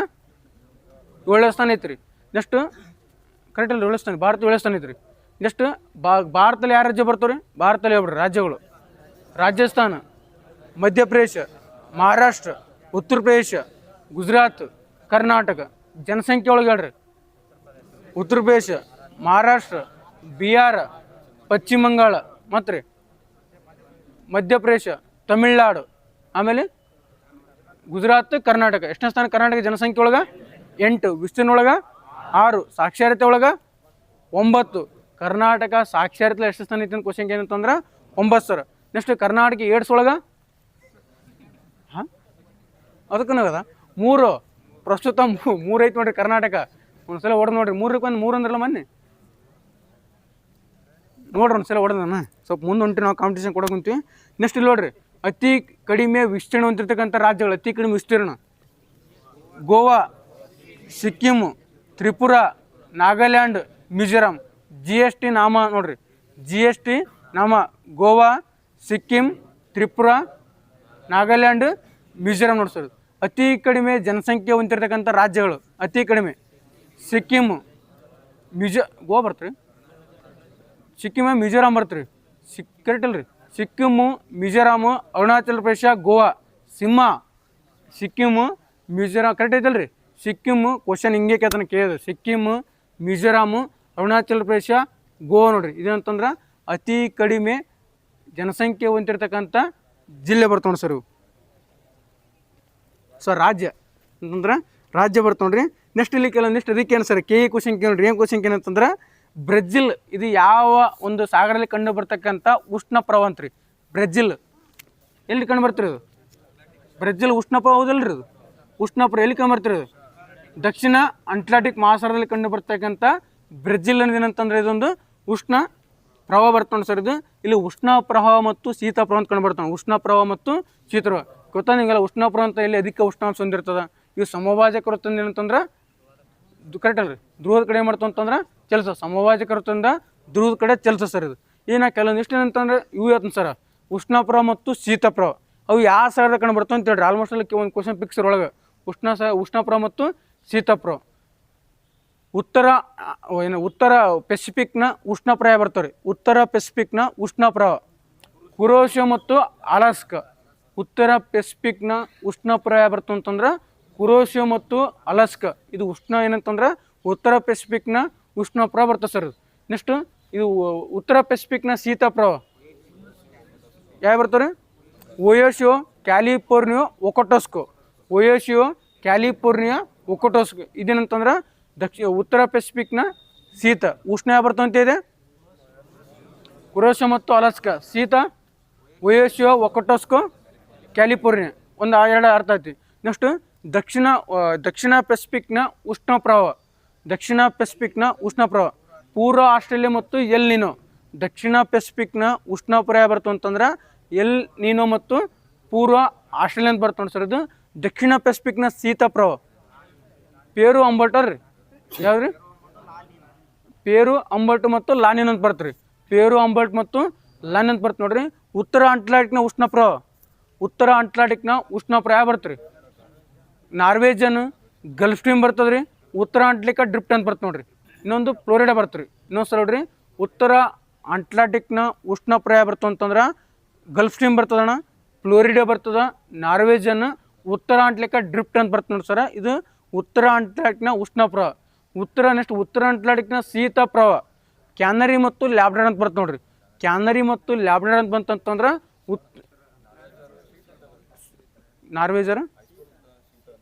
ನಾರ್ವೇಜರ್ ಶೀತ ರೀ.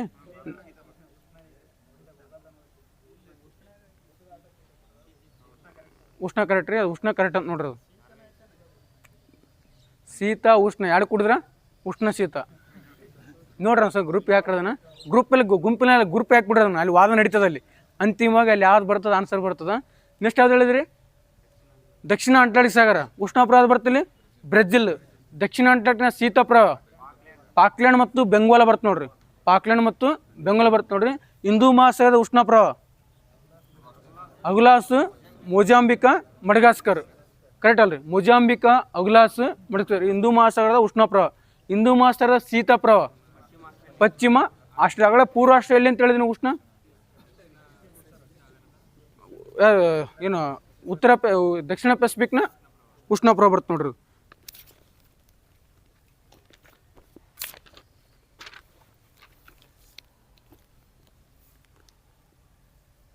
ನೆಕ್ಸ್ಟ್ ನೋಡಿ ಸರ, ವಜ್ರಯಾನ ಪಂಥ ಯಾವ ಧರ್ಮಕ್ಕೆ ಸಂಬಂಧಪಟ್ಟಿದೆ? ವಜ್ರಯಾನ ಪಂಥ ಯಾವ ಧರ್ಮ ರೀ? ಬೌದ್ಧ ಧರ್ಮ ನೋಡಿ ಸರ್ ಇದು. ವಜ್ರಯಾನ ಪಂಥ ಯಾವ ಧರ್ಮಕ್ಕೆ ಸಂಬಂಧಪಡ್ತದೆ ಅಂತಂದ್ರೆ ಬೌದ್ಧ ಧರ್ಮಕ್ಕೆ ಸಂಬಂಧಪಡ್ತದೆ ನೋಡಿ ಸರ್ ಇದು. ಇಲ್ಲಿ ಬೌದ್ಧ ಧರ್ಮದಲ್ಲಿ ಕೆಲವೊಂದಿಷ್ಟು ಇವು ಕಂಡು ಬರ್ತದೆ ಸರ್ ಪಂಥಗಳು. ಯಾವಂತ ಹೀನಯಾನ, ಮಹಾಯಾನ, ವಜ್ರ ಅಂತ ಕಂಡು ಬರ್ತದೆ ಸರ್. ಹೀನಯಾನ, ಮಹಾಯಾನ, ವಜ್ರ ಅಂತ ಕಂಡು ಬರ್ತವೆ. ಇಲ್ಲಿ ಹೀನಯಾನ, ಮಹಾಯಾನ, ವಜ್ರ ನೋಡಿ ಈ ಮೂರು ಒಳಗೆ ಐತಲ್ಲ ಸರ್ ಇದು. ಇಲ್ಲಿ ಗೌತಮ ಬುದ್ಧನ ಮೂರ್ತಿ ರೂಪದಲ್ಲಿ ಯಾರು ಪೂಜನೆ ಮಾಡ್ತಾರೆ? ಮಹಾಯಾನ ಸರ್. ಅಂತಂದ್ರೆ ಮಹಾಯಾನ. ಗೌತಮ ಬುದ್ಧನನ್ನು ಸಾಮಾನ್ಯನ ರೂಪದಲ್ಲಿ ಯಾರು ಮಾಡ್ತಾರೆ? ಹೀನಯಾನ. ಅಂದ್ರೆ ಅವ್ನು ಬೋಧನೆ ಆಗಿದ್ದಾನೆ ಅಂತಂದ್ರೆ ಹೀನಯಾನ ಬರ್ತದೆ. ನೆಕ್ಸ್ಟ್ ಇಲ್ಲಿ ಅಶೋಕ ಯಾವೊಂದು ಪಂಥಕ್ಕೆ ಆದ್ಯತೆ ಕೊಡ್ತಾನೆ? ಹೀನಯಾನ. ಅಶೋಕ್ ಬಂತಂತಂದ್ರೆ ಹೀನಯಾನ. ಕನಿಷ್ಕ ಮತ್ತು ಹರ್ಷವರ್ಧನ ಬಂತಂತಂದ್ರೆ ಮಹಾಯಾನ ಸರ್ ಇದು. ನೆಕ್ಸ್ಟ್ ಭಾರತದಲ್ಲಿ ಅತಿ ಹೆಚ್ಚು ಯಾವೊಂದು ಪಂಥ ಐತ್ರಿ? ಮಹಾಯಾನ. ಭಾರತದಲ್ಲಿ ಅತಿ ಹೆಚ್ಚು ಯಾವ ಪಂಥ ಅಂತಂದ್ರೆ ಮಹಾಯಾನ ಬರ್ತಾನೆ ಸರ್ ಇದು. ನೆಕ್ಸ್ಟ್ ಇನ್ನೊಂದು ಏನಂತಂದ್ರೆ ಇಲ್ಲಿ ವಜ್ರಯಾನ ಅಂತ ಬರ್ತಾನೆ ಇಲ್ಲಿ. ಅಂದ್ರೆ ಯಾವೊಂದು ಪಂಥೊಳಗೆ ಅತಿ ಹೆಚ್ಚು ಹೆಣ್ಣು ದೇವತೆಗಳಿಗೆ ಅತಿ ಹೆಚ್ಚು ಏನಂತಂದ್ರೆ ಇಲ್ಲಿ ಆದ್ಯತೆ ಕೊಡ್ತಾರೆ ಅಂತಂದ್ರೆ ವಜ್ರ ನೋಡಿ. 3 ಕೋಟಿ ಯಾವುದಕ್ಕೆ ಅತಿ ಹೆಚ್ಚು ಹೆಣ್ಣು ದೇವತೆಗಳಿಗೆ ಆದ್ಯತೆ ಕೊಡ್ತಾರೆ ಅಂತಂದ್ರೆ ವಜ್ರ ಯಾನ ಅಂತ ಬರ್ತಾನೆ ನೋಡಿ ಸರ್ ಇದು. ನೆಕ್ಸ್ಟ್ ಇಲ್ಲಿ ಏನಿದು ಏನು ಶಾಕ್ಯ ಮುನಿಗಳು ಅಂತ ಯಾರು ಕರಿತೀವಿ ನಾವು? ಶಾಕ್ಯ ಮುನಿಗಳು ಎಲ್ಲರನ್ನ ಕರೆಯಲ್ಲ, 3 ಬರ್ತಾರೆ. ಯಾರು ಬರ್ತಾರೆ? ಗೌತಮ್ ಬುದ್ಧ, ಮಂಜುಶ್ರೀ, ಸುಮಂತ, ಭದ್ರ ನೋಡ್ರಿ. ಅಂದ್ರೆ ಶಾಕ್ಯ ಮುನಿಗಳಂತ ಯಾರ್ಯಾರು ಕರಿತೀವಿ ಅಂತಂದ್ರೆ ಗೌತಮ್ ಬುದ್ಧ, ಮಂಜುಶ್ರೀ, ಸುಮಂತ, ಭದ್ರ ಅಂತ ಬರ್ತಾರೆ ನೋಡಿ ಸರ್ ಇದು. ನೆಕ್ಸ್ಟ್ ಇಲ್ಲಿ ಗೌತಮ್ ಬುದ್ಧ ಸಂಬಂಧಪಟ್ಟಂತೆ ಗೌತಮ್ ಬುದ್ಧ ಅವರು ನೇಪಾಳದ ಲುಂಬಿನಿ ಒಂದು ಜನಸ್ಥಾನ ಅಂತ ಯಾವ ಒಂದು ಶಾಸನ ಹೇಳ್ತಾರೆ? ರೋಮಿಂಡೆ ಸ್ತಂಭ ಶಾಸನ. ಯಾವ ಸ್ತಂಭ ಶಾಸನ ಅಂತಂದ್ರೆ ರೋಮಿಂಡೆ ಸ್ತಂಭ ಶಾಸನ ಇದು ಹೇಳ್ತಂತ ಗೌತಮ್ ಬುದ್ಧನು ಇಲ್ಲಿ ನೇಪಾಳದ ಲುಂಬಿನಿ ಒಂದು ಜನಸ್ಥಾನ ಅಂತ ಹೇಳ್ತಾ ನೋಡಿ ಸರ್ ಇದು. ಹಾಗಾದ್ರೆ ಅಶೋಕ ತನ್ನ ತಾನು ಮಗಧರಾಜನಂತ ಹೇಳಿಕೊಂಡಂಥ ಶಾಸನ ಯಾವ್ದ್ರಿ? ಬಬ್ಬರ್ ಶಾಸನ. ಅಶೋಕ ತನ್ನನ್ನು ತಾನು ಮಗಧರಾಜನಂತ ಹೇಳಿಕೊಂಡಂಥ ಶಾಸನ ಯಾವ್ದು ಬರ್ತಂತಂದ್ರೆ ಬಬ್ಬರ್ ಶಾಸನ ಬರ್ತ ನೋಡ್ರಿ. ನೆಕ್ಸ್ಟ್ ಗೌತಮ್ ಬುದ್ಧನ ಸಾಕುತ್ತಾ ಯಾರು ಬರ್ತಾರೆ? ಮಹಾಪ್ರಜಾಪತಿ ಗೌತಮ್ ಬರ್ತ ನೋಡಿ ಸರ್ ಇದು. ಗೌತಮ್ ಬುದ್ಧನಿಗೆ ಕೊನೆಯದ ಭಿಕ್ಷೆ ಕೊಟ್ಟಾರಂತಂದ್ರೆ ಯಾರು? ಸುಜಾತ ಬರ್ತ ನೋಡಿ ಸರ್ ಇದು. ನೆಕ್ಸ್ಟ್ ಗೌತಮ್ ಬುದ್ಧನ ಬಗ್ಗೆ ಭವಿಷ್ಯ ನುಡಿದಂತ ವ್ಯಕ್ತಿ ಯಾರಂತಂದ್ರೆ ಯಾರು? ಅಶ್ವಿತ ಮುನಿ ಬರ್ತ ನೋಡಿ ಸರ್ ಇದು. ಗೌತಮ್ ಬುದ್ಧನ ಏಷ್ಯಾದ ಬೆಳಕು ಯಾರು ಕರಿತಾರೆ? Edwin Arnold sir. ಯಾರಂತಂದ್ರೆ ಎಡ್ವಿನ್ ಅರ್ನಾಲ್ಡ್ ಬರ್ತ ನೋಡ್ರಿ. ಒಟ್ಟು ಬೌದ್ಧ ಸಮ್ಮೇಳನ ಎಷ್ಟು ಆತವಣ? 5 ಆತ ಸರ್. ಒಟ್ಟು ಜೈನ ಸಮ್ಮೇಳನ ಎಷ್ಟು ಆತವ ರೀ? 2. ಫಸ್ಟ್ ಜೈನ ಸಮ್ಮೇಳನ ಯಾವ ವರ್ಷ ಆತಣ? ಫಸ್ಟ್ 312 ರೀ. First 300 sir. ಸುದ್ದು 300 ಅಲ್ರಿ, ಸುದ್ದು 300 ಆಗತ್ತೆ ರೀ. ಫಸ್ಟ್ ಜೈನ ಸಮ್ಮೇಳನ 300 ಆಗತ್ತೆ. ಎರಡನೇ ಜೈನ ಸಮ್ಮೇಳನ 512 ಸರ್. 512. ಮೊದಲ ಜೈನ ಸಮ್ಮೇಳನ ಎಲ್ಲಾಗುತ್ತೆ ಅಂತಂದ್ರೆ ಪಾಟಲಿಪುತ್ರ. ಎರಡನೇ ಜೈನ ಸಮ್ಮೇಳನ ಗುಜರಾತಿನ ವಲ್ಲಭಿ ನೋಡಿ ಸರ್ ಇದು. ನೆಕ್ಸ್ಟ್ ಮಹಾವೀರನ ಬಗ್ಗೆ ಹೇಳ್ತಕ್ಕಂಥ ಶಾಸನ ಯಾವ್ದು ರೀ? ಬರ್ಲಿ ಶಾಸನ. ಮಹಾವೀರನ ಬಗ್ಗೆ ಹೇಳ್ತಕ್ಕಂಥ ಶಾಸನ ಯಾವ್ದು ಬರ್ತಂತಂದ್ರೆ ಬರ್ಲಿ ಶಾಸನ ಬರ್ತ ನೋಡಿ ಸರ್ ಇದು. ನೆಕ್ಸ್ಟ್ ಇಲ್ಲಿ ಗೌತಮ್ ಬುದ್ಧ ಬಗ್ಗೆ ನಿಮಗೆಲ್ಲ ಗೊತ್ತಿದೈತಿ. ಗೌತಮ್ ಬುದ್ಧ ಬಗ್ಗೆ ಅದೇನು ಹೇಳೋದು ಬೇಡ. ಇಲ್ಲಿ ಕ್ವಶನ್ ಇನ್ನೊಂದೇನು ಕ್ವಶನ್ ಕೇಳ್ತಂತಂದ್ರೆ ಜೈನ್ ಧರ್ಮ ಮತ್ತು ಬೌದ್ಧ ಧರ್ಮ ಏನು ವ್ಯತ್ಯಾಸ ಕ್ವಶನ್ ಕೇಳ್ತಾನೆ ರೀ. ಜೈನ್ ಧರ್ಮ ಮತ್ತು ಬೌದ್ಧ ಧರ್ಮ ಬಗ್ಗೆ ಏನು ವ್ಯತ್ಯಾಸ ಅಂತಂದ್ರೆ ಇಲ್ಲಿ ಜೈನ್ ಧರ್ಮದ ಇರ್ತಾರೆ ಸರ ದೇವರ ಅಸ್ತಿತ್ವದಲ್ಲಿ ನಂಬಿಕೆ ಇಟ್ಟಿರ್ತಾರೆ. ಅರ್ಥಾತ್ ಹೇಳ ನಾನು ಜೈನ್ ಧರ್ಮ ಅವ್ರು ಜೈನ್ ಧರ್ಮದವ್ರು ಏನು ಮಾಡ್ತಾರೆ ಅಂತಂದ್ರೆ ದೇವರ ಅಸ್ತಿತ್ವದಲ್ಲಿ ನಂಬಿಕೆ ಇಡ್ತಾರೆ. ಬಟ್ ಬೌದ್ಧ ಧರ್ಮ ಏನು ಮಾಡ್ತಾರೆ ಅಂತಂದ್ರೆ ದೇವರ ಅಸ್ತಿತ್ವದಲ್ಲಿ ನಂಬಿಕೆ ಇಡಲ್ಲ ಸರ್. ನೆಕ್ಸ್ಟ್ ಜೈನ್ ಧರ್ಮ ಐತಲ್ಲ ಸರ ಭಾರತದಲ್ಲಿ ಮಾತ್ರ ಜನಪ್ರಿಯ ಐತಂತ ಜೈನ್ ಧರ್ಮ. ಬಟ್ ಬೌದ್ಧ ಧರ್ಮ ವಿದೇಶಕ್ಕೆಲ್ಲ ಏನು ಮಾಡ್ತಂತ ಹರಡ್ಯಾದ ಸರ್. ಯಾವುದಂತಂದ್ರೆ ಬೌದ್ಧ ಧರ್ಮ. ಹಾಗಾದ್ರೆ ಬೌದ್ಧ ಧರ್ಮವನ್ನು ನಮ್ಮ ಮೈಸೂರೊಳಗೆ ಯಾರು ಪ್ರಚಾರ ಮಾಡ್ತಾರೆ? ಯಾರು? ಮಹಾದೇವ. ಮೈಸೂರಿಗೆ ಮಹಾದೇವ, ಬನವಾಸಿ ರಕ್ಷಿತ, ಬನವಾಸಿಗೆ ರಕ್ಷಿತ, ಗ್ರೀಕ್ ಮಹಾರಕ್ಷಿತ, ಕಾಶ್ಮೀರಕ ಯಾರು? ಭಜಂತ್ರಿ, ಭಜಂತಿಕ ರೀ. ಕಾಶ್ಮೀರಕ್ಕೆ ಯಾರು ಬರ್ತಾರೆ ಅಂತಂದ್ರೆ ಭಜಂತಿಕ ಅಂತ ಬರ್ತಾರೆ. ಮತ್ತು ಇನ್ನೊಂದು ಯಾವ ಬರ್ತಾವಲ್ಲ ರೀ? ಶ್ರೀಲಂಕಾ ಮಹೇಂದ್ರ ಮತ್ತು ಸಂಘಮಿತ್ರ. ಮತ್ತು ಮಹಾರಾಷ್ಟ್ರ ಧರ್ಮರಕ್ಷಿತ ಅಲ್ರಿ. ಮಹಾರಾಷ್ಟ್ರ ಧರ್ಮ ಇನ್ನೊಂದ್ಸಲ ನೋಡ್ರಿ. ಮಹಾರಾಷ್ಟ್ರ ಯಾರು ಬರ್ತಾರ? ಧರ್ಮರಕ್ಷಿತ. ಗ್ರೀಕಕ್ಕೆ ಮಹಾರಕ್ಷಿತಕ ಮೈಸೂರು ಮಹಾದೇವ ಒಟ್ಟೆಲ್ಲ ರಕ್ಷಿತ ಅಲ್ಲಪ್ಪ. ಮೈಸೂರ್ಗೆ ಮಹಾದೇವ ಬರ್ತಾನೆ ಸರ್ ಇದು. ಮತ್ತು ಇನ್ನೊಂದು ಯಾವ್ದು ಹೇಳಿದ್ರಿ? ಬನವಾಸಿಗೆ ರಕ್ಷಿತ ಸರ. ಕಾಶ್ಮೀರಕ್ಕೆ ಯಾರು ಅಂತ ಹೇಳಿದ್ರಿ? ನನಗೆ ಹೆಸರು ಬರೋದು ಭಜಂತಿಕ. ಮೈಸೂರು ಕಾಶ್ಮೀರಕ್ಕೆ ಯಾರು ಅಂತಂದ್ರೆ ಭಜಂತಿಕ ಬರ್ತಾವೆ ನೋಡ್ರಿ. ಮಜಾಯ. ಬರ್ಮ ಯಾರು ಬರ್ತಾರೆ? ಸೇನಾ. ಬರ್ಮ ಬಂತಂತಂದ್ರೆ ಸೇನಾ ಬರ್ತಾನೆ ಸರ್ ಇದು. ಇನ್ನು 2 ಪಾಯಿಂಟ್ ಹೇಳಿದೆ. ಒಂದು ಜೈನ ಧರ್ಮದಲ್ಲಿ ದೇವರ ಹಚ್ಚಲು ನಂಬಿಕೆ ಇಟ್ಟಿರ್ತಾರೆ ಅಂತ 1 ಪಾಯಿಂಟ್ ಹೇಳಿದೆ. ಮತ್ತು ಇವರು ಭಾರತದಲ್ಲಿ ಮಾತ್ರ ಜನಪ್ರಿಯ. ನೆಕ್ಸ್ಟ್ ಅಂತಂದ್ರೆ ಇವರು ಇನ್ನೊಂದು ಏನಂತಂದ್ರೆ ಮುಕ್ತಿ ಮರಣದ ನಂತರ ಲಭಿಸ್ತಂತ ಇವ್ರು ಹೇಳ್ತಾರೆ ನೋಡ್ರಿ. ಅಂದ್ರೆ ನೀ ಅಂತ ನೀ ಸತ್ಯಪ್ಪ, ಈಗ ನೀ ಸತ್ಯ ಮೇಲೆ ನೀನು ಮುಕ್ತಿ ದೊರಕಿ ಮಾಡ್ಪೋ ಅಂತ ಇವ್ರು ಅಂತಾರೆ. ಬಟ್ ಬೌದ್ಧ ಧರ್ಮರ ಹಂಗನಲ್ಲಿ ಇವರು ಮುಕ್ತಿ ಮರಣದ ಮುನ್ನ ಸಾಯಕ್ಕಿಂತ ಮುಂಚೆ ಏನಂತಂದ್ರೆ ಮುಕ್ತಿ ದೊರೆತ ಅಂತ ಯಾರು ಹೇಳ್ತಾರೆ ಅಂತಂದ್ರೆ ಬೌದ್ಧ ಧರ್ಮ ನೋಡಿ ಸರ್ ಇದು. ಇವರು ತ್ರಿರತ್ನದಲ್ಲಿ ನಂಬಿಕೆ ಇಡ್ತಾರೆ. ಇವರು ಮಹಾರತ್ನಲ್ಲ ಇವ್ರು ಅಂತಂದ್ರೆ ಅಷ್ಟಾಂಗ ಮಾರ್ಗ ನೋಡ್ರಿ. ಇವರು ತ್ರಿರತ್ನ ನಂಬಿಕೆ ಇಡ್ತಾರೆ. ಇವ್ರು ಬಂತಂತಂದ್ರೆ ಅಷ್ಟಾಂಗ ಮಾರ್ಗ. ತ್ರಿರತ್ನ ಯಾರು ಸಂಬಂಧಪಡ್ತು ಅಂತಂದ್ರೆ ಜೈನರಿಗೆ. ಅಷ್ಟಾಂಗ ಮಾರ್ಗ ಅಂತಂದ್ರೆ ಬೌದ್ಧರಿಗೆ. 6 ಸತ್ಯಗಳು ಯಾರು ಸಂಬಂಧಪಡ್ತಾರೆ? ಬೌದ್ಧ ಧರ್ಮ. ಎಷ್ಟದ? 6 ಸತ್ಯಗಳು. 5 ಅಲ್ರಿ, 4 ಅದಾವ. 6 ಸತ್ಯ ಎಷ್ಟು ಅಂತಂದ್ರೆ 4 ಅದಾವ.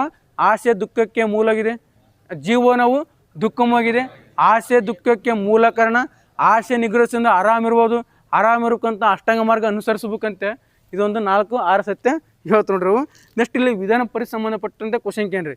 ವಿಧಾನ ಪರಿಷತ್ ಅಂದರೆ ಇತ್ತೀಚೆಗೆ ಯಾವೊಂದು ರಾಜ್ಯ ವಿಧಾನ ಪರಿಷತ್ತನ್ನು ರದ್ದು ಮಾಡ್ಬೇಕಂತ ಘೋಷಣೆ ಇದು ಮಾಡ್ಯದಂತ್ರಿ. ಯಾವ್ದು ರೀ? ಆಂಧ್ರ ಪ್ರದೇಶ ನೋಡಿ. ಯಾವುದಂತಂದ್ರೆ ಆಂಧ್ರ ಪ್ರದೇಶ. ಈ ವಿಧಾನ ಪರಿಷತ್ ಸ್ಥಾಪನೆ ಬಗ್ಗೆ ಯಾವೊಂದು ವಿಧಿ ಹೇಳ್ತೀರಿ? 169. ಎಷ್ಟಂತ? 169 ವಿಧಿ. ಯಾರು ಸಂಸತ್ ಐತಲ್ರಿ ಆ ರಾಜ್ಯದ ವಿಧಾನಸಭೆ ಶಿಫಾರಸಿನ ಮೇರೆಗೆ ಇದನ್ನು ಸ್ಥಾಪನೆಯನ್ನು ಮಾಡ್ಬೋದು, ರದ್ದನ್ನು ಮಾಡ್ಬೋದು. 169 ವಿಧಿ ಹೇಳ್ತದೆ. ವಿಧಾನ ಪರಿಷತ್ ರಚನೆ ಬಗ್ಗೆ ಎಷ್ಟು ವಿಧಿ ಹೇಳ್ತಂತಂದ್ರೆ 171 ವಿಧಿ. ವಿಧಾನ ಪರಿಷತ್ ರಚನೆ ಅಂತಂದ್ರೆ 171 ವಿಧಿ ನೋಡ್ತಾರೆ. ಇದು ಭಾರತದ ಮೊಟ್ಟ ಮೊದಲ ವಿಧಾನ ಪರಿಷತ್ ಯಾವ ಸ್ಥಾಪನೆ ಆಗ್ತಾರೆ? ನಮ್ಮ ಮೈಸೂರು ವಿಧಾನ ಪರಿಷತ್ತು 1907 ಭಾರತದ ಮೊಟ್ಟ ಮೊದಲ ವಿಧಾನ ಪರಿಷತ್ ಅಂತಂದ್ರೆ ಮೈಸೂರು ವಿಧಾನ ಪರಿಷತ್ತು 1907 ಸ್ಥಾಪನೆ ಆಗ್ತದೆ. ಹಾಗಾದ್ರೆ ಈ ವಿಧಾನ ಪರಿಷತ್ತು ಪ್ರಸ್ತುತ ಇರ್ತಕ್ಕಂಥ ರಾಜ್ಯಗಳು ಎಷ್ಟು ರೀ? 6 ಸರ್. ಹಾಗಾದ್ರೆ ತಮಿಳುನಾಡು ಮತ್ತು ಪಂಜಾಬ್ ಮೊದಲ ವಿಧಾನಸಭೆ ವಿಧಾನ ಪರಿಷತ್ ಹೊಂದಿದ್ದು ನೋಡ್ರಿ. ತಮಿಳುನಾಡು ಮತ್ತು ಪಂಜಾಬ್ ಮೊದಲು ಏನು ಮಾಡಿದ್ವು ಅಂತಂದ್ರೆ ವಿಧಾನ ಪರಿಷತ್ತನ್ನು ಹೊಂದಿದ್ದು. ನಂತರ 1958-80 ಮಾಡ್ತು ಅಂತಂದ್ರೆ ರದ್ದು ಮಾಡ್ಕೊಂತ ಹೋಗ್ತಾವೆ ತಮಿಳುನಾಡು ಮತ್ತು ಪಂಜಾಬ್. ಇತ್ತೀಚೆಗೆ ಯಾವ ರಾಜ್ಯ ಈ ವಿಧಾನ ಪರಿಷತ್ ಸ್ಥಾಪನೆ ಮಾಡ್ಕೊಂಡು ಮಾಡ್ಯಾವ್ರಿ? ಪಶ್ಚಿಮ ಬಂಗಾಳ, ಅಸ್ಸಾಮು ಮತ್ತು ರೀ ಆಂಧ್ರ ಮುಚ್ಚಕ್ಕೆ ಮಾಡ್ಯದ ಪಶ್ಚಿಮ ಬಂಗಾಳ ಮತ್ತು ಅಸ್ಸಾಂ ಬರ್ತ ನೋಡಿ ಸರ್ ಇದು. ನೆಕ್ಸ್ಟ್ ಈ ಪ್ರೆಸೆಂಟ್ ಎಷ್ಟು ರಾಜ್ಯದಣ? 6. ಕರ್ನಾಟಕ, ಮಹಾರಾಷ್ಟ್ರ, ಉತ್ತರ ಪ್ರದೇಶ, ಬಿಹಾರ್, ತೆಲಂಗಾಣ, ಆಂಧ್ರ. ಒಟ್ಟು ಎಷ್ಟು ಅಂತಂದ್ರೆ 6. ಕರ್ನಾಟಕ ಎಷ್ಟು ಐತ್ರಿ? 70. ಕರ್ನಾಟಕ ವಿಧಾನ ಪರಿಷತ್ ಅಂತಂದ್ರೆ 75. ಕರ್ನಾಟಕ ವಿಧಾನ ಪರಿಷತ್ತಿನ ಮೊದಲ ಸಭಾಪತಿ ಯಾರು ಬರ್ತಾರೆ? KT ಭಾಷಮ್. ಕರ್ನಾಟಕ ವಿಧಾನ ಪರಿಷತ್ತಿನ ಮೊದಲ ಸಭಾಪತಿ ಯಾರು ಅಂತಂದ್ರೆ KT ಭಾಷಮ್. ನಮ್ಮ ಕರ್ನಾಟಕದೊಳಗೆ ಯಾವೊಬ್ಬ ವ್ಯಕ್ತಿಗೆ ಕಾರ್ಮಿಕ ಚಳುವಳಿಯ ಪಿತಾಮಹ ಅಂತ ಕರಿತೀವಿ ಅಂತಂದ್ರೆ KT ಭಾಷಮ್. ಕಾರ್ಮಿಕ ಚಳುವಳಿಯ ಪಿತಾಮಹ. ಇವರೊಂದು ಕೃತಿ ಬರೀತಾರೆ ಸರ್, ಅತಿ ಹೆಚ್ಚು ಪ್ರಚಾರ ಯಾವುದಂತಂದ್ರೆ ಹಿಂದೂ ಕಾನೂನಿನಲ್ಲಿ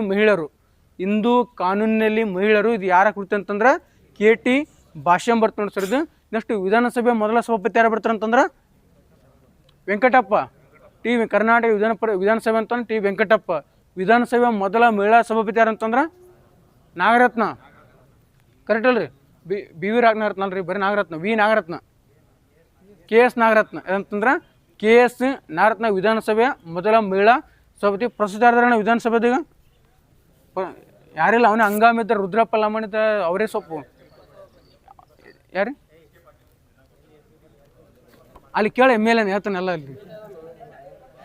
ನೆಕ್ಸ್ಟ್ ಇಲ್ಲಿ ವಿಧಾನ ಪರಿಷತ್ ಸಂಬಂಧಪಟ್ಟಂತೈತಿಲ್ಲ ಸರ. ಇಲ್ಲಿ 75 ಜನರನ್ನ ಹೆಂಗೆ ಆಯ್ಕೆ ಮಾಡ್ತಾನೆ ಕ್ವಶನ್ ಕೇಳ್ತಾನೆ ರೀ. 75 ಜನ ಯಾವ ರೀತಿ ಅಂತಂದ್ರೆ ಸ್ಥಳೀಯ ಮತ್ತು ವಿಧಾನಸಭೆ ಎಷ್ಟು ಜನ ಆಯ್ಕೆ ಮಾಡ್ತಾರಣ ಇಲ್ಲಿ? 1/3. ಸ್ಥಳೀಯ ಮತ್ತು ವಿಧಾನಸಭೆ ಕ್ಷೇತ್ರದಿಂದ 1/3 ಅಂದರೆ 25 50 ಸರ್. ನೆಕ್ಸ್ಟ್ ಪದವೀಧರ ಮತ್ತು ಶಿಕ್ಷಕರ ಕ್ಷೇತ್ರದಿಂದ 1/12 ಸರ್, ಅಂದರೆ 7 ಇಷ್ಟು 64 ಐತಿ. ರಾಜ್ಯಪಾಲ ಎಷ್ಟು ಜನ ಆಗ್ತಾರಣ ಇಲ್ಲಿ? 11 ಜನ ಸರ್. ಇಲ್ಲಿ 1/6 ಸರ್. 1/6 ನೋಡಿ ಸರ. ಯಾವ ಕ್ಷೇತ್ರದಲ್ಲಿ ರಾಜ್ಯಪಾಲ ನೇಮಕ ಮಾಡ್ತಾನೆ ಕ್ವಶನ್ ಕೇಳ್ತಾನೆ ರೀ? Literature, art, social, science. ಇನ್ನೊಂದು ಬರ್ತ ನೋಡ್ರಿ, ಸಹಕಾರ ಬರ್ತ ನೋಡ್ರಿ. 5 ನೋಡ್ರಿ. ರಾಜ್ಯಪಾಲ ಏನಂತಂದ್ರೆ 11 ಜನ ನೇಮಕ ಮಾಡ್ತಾನಲ್ಲ. ಈ 11 ಜನ ಯಾವ ಕ್ಷೇತ್ರ ನೇಮಕ ಮಾಡ್ತಾನೆ ಅಂತಂದ್ರೆ ಲಾಸ್ಟ್ ಅಂತ ನಿಮ್ಗೆಲ್ಲ ಗೊತ್ತಾ ನಿಮ್ಗೆ? ಲಿಟ್ರೇಚರ್, ಆರ್ಟ್, ಸೋಷಿಯಲ್, ಸೈನ್ಸ್ ಈ ರೀತಿ ಆಯ್ಕೆ ಮಾಡಿ ಇನ್ನೊಂದು ಯಾವ ಕ್ಷೇತ್ರ ಬರ್ತಂತ? ಸಹಕಾರ ನೋಡ್ರಿ. ಸಹಕಾರ ಮಾಧ್ಯಮ ಕ್ಷೇತ್ರದಲ್ಲಿ ಏನು ಮಾಡ್ತಂತಂದ್ರೆ ರಾಜ್ಯಪಾಲ ಈ 11 ಜನನ ನಾಮಕರಣ ಮಾಡ್ತಾರೆ ನೋಡ್ರಿ. ಈ ವಿಧಾನ ಪರಿಷತ್ ಸಂಬಂಧಪಟ್ಟಂತೆ ಶಾಸನಗಳನ್ನು ಎಷ್ಟು ತಿಂಗಳು ತಡೆ ಹಿಡ್ಬೋದು ಇವರು? 3+1 ಸರ್. ಒಟ್ಟಂತ 4 ತಿಂಗಳು ಏನು ಮಾಡ್ಬೋದು ಅಂತಂದ್ರೆ ವಿಧಾನ ಪರಿಷತ್ತು ಶಾಸನಗಳಿಗೆ ಸಂಬಂಧಪಟ್ಟಂತೆ ಅಂತ ತಡೆ ಹಿಡ್ಬೋದು. ಆದರೆ ವಿಧಾನ ಪರಿಷತ್ ಹಣಕಾಸು ಸಂಬಂಧಪಟ್ಟಂತೆ ಎಷ್ಟು ದಿನ ತಡೆ ಹಿಡ್ಬೋದು ರೀ? 14 ದಿನ. ಎಷ್ಟು ಅಂತಂದ್ರೆ 14 ದಿನ ಬರ್ತದೆ ನೋಡಿ ಸರ್ ಇದು. ನೆಕ್ಸ್ಟ್ ವಿಧಾನ ಪರಿಷತ್ತಿನ ಅಧಿಕಾರ ಎಷ್ಟು ವರ್ಷ ಇರ್ತಾನೆ? 6 ವರ್ಷ. ಪ್ರತಿ 2 ವರ್ಷಕ್ಕೆ ಏನು ಮಾಡ್ತಂತಂದ್ರೆ 1/3 ಸದಸ್ಯರು ಏನು ಮಾಡ್ತಂತಂದ್ರೆ ಇಲ್ಲಿ ನಿವೃತ್ತಿ ಆಗ್ತಾರೆ ಸರ. ಅವರ ಏನದು ಅದು ಆಯ್ಕೆ ಹಾಕಂತ ಎಷ್ಟು ವಯಸ್ಸು ಬೇಕು ಅವ್ರಿಗೆ? 30. ಯಾಕೆ ಕೇಳಕ್ಕಂತ ಇವು ಕನ್ಫ್ಯೂಸ್ ಆಗ್ತವೆ ಅಲ್ಲಿ ಕುಂತಾಗಲ್ಲ ಎಕ್ಸಾಮಲ್ಲಾಗ. 30 ಯಾವುದು 25 ಯಾವುದು? ಇದು ವಿಧಾನ ಪರಿಷತ್ ವಿಸರ್ಜಿಸ್ಬೋದಲ್ಲ ನನಗೆ ವಿಸರ್ಜಕ್ಕೆ ಬರಲ್ಲ ನೋಡಿ ಸರ್ ಇದು.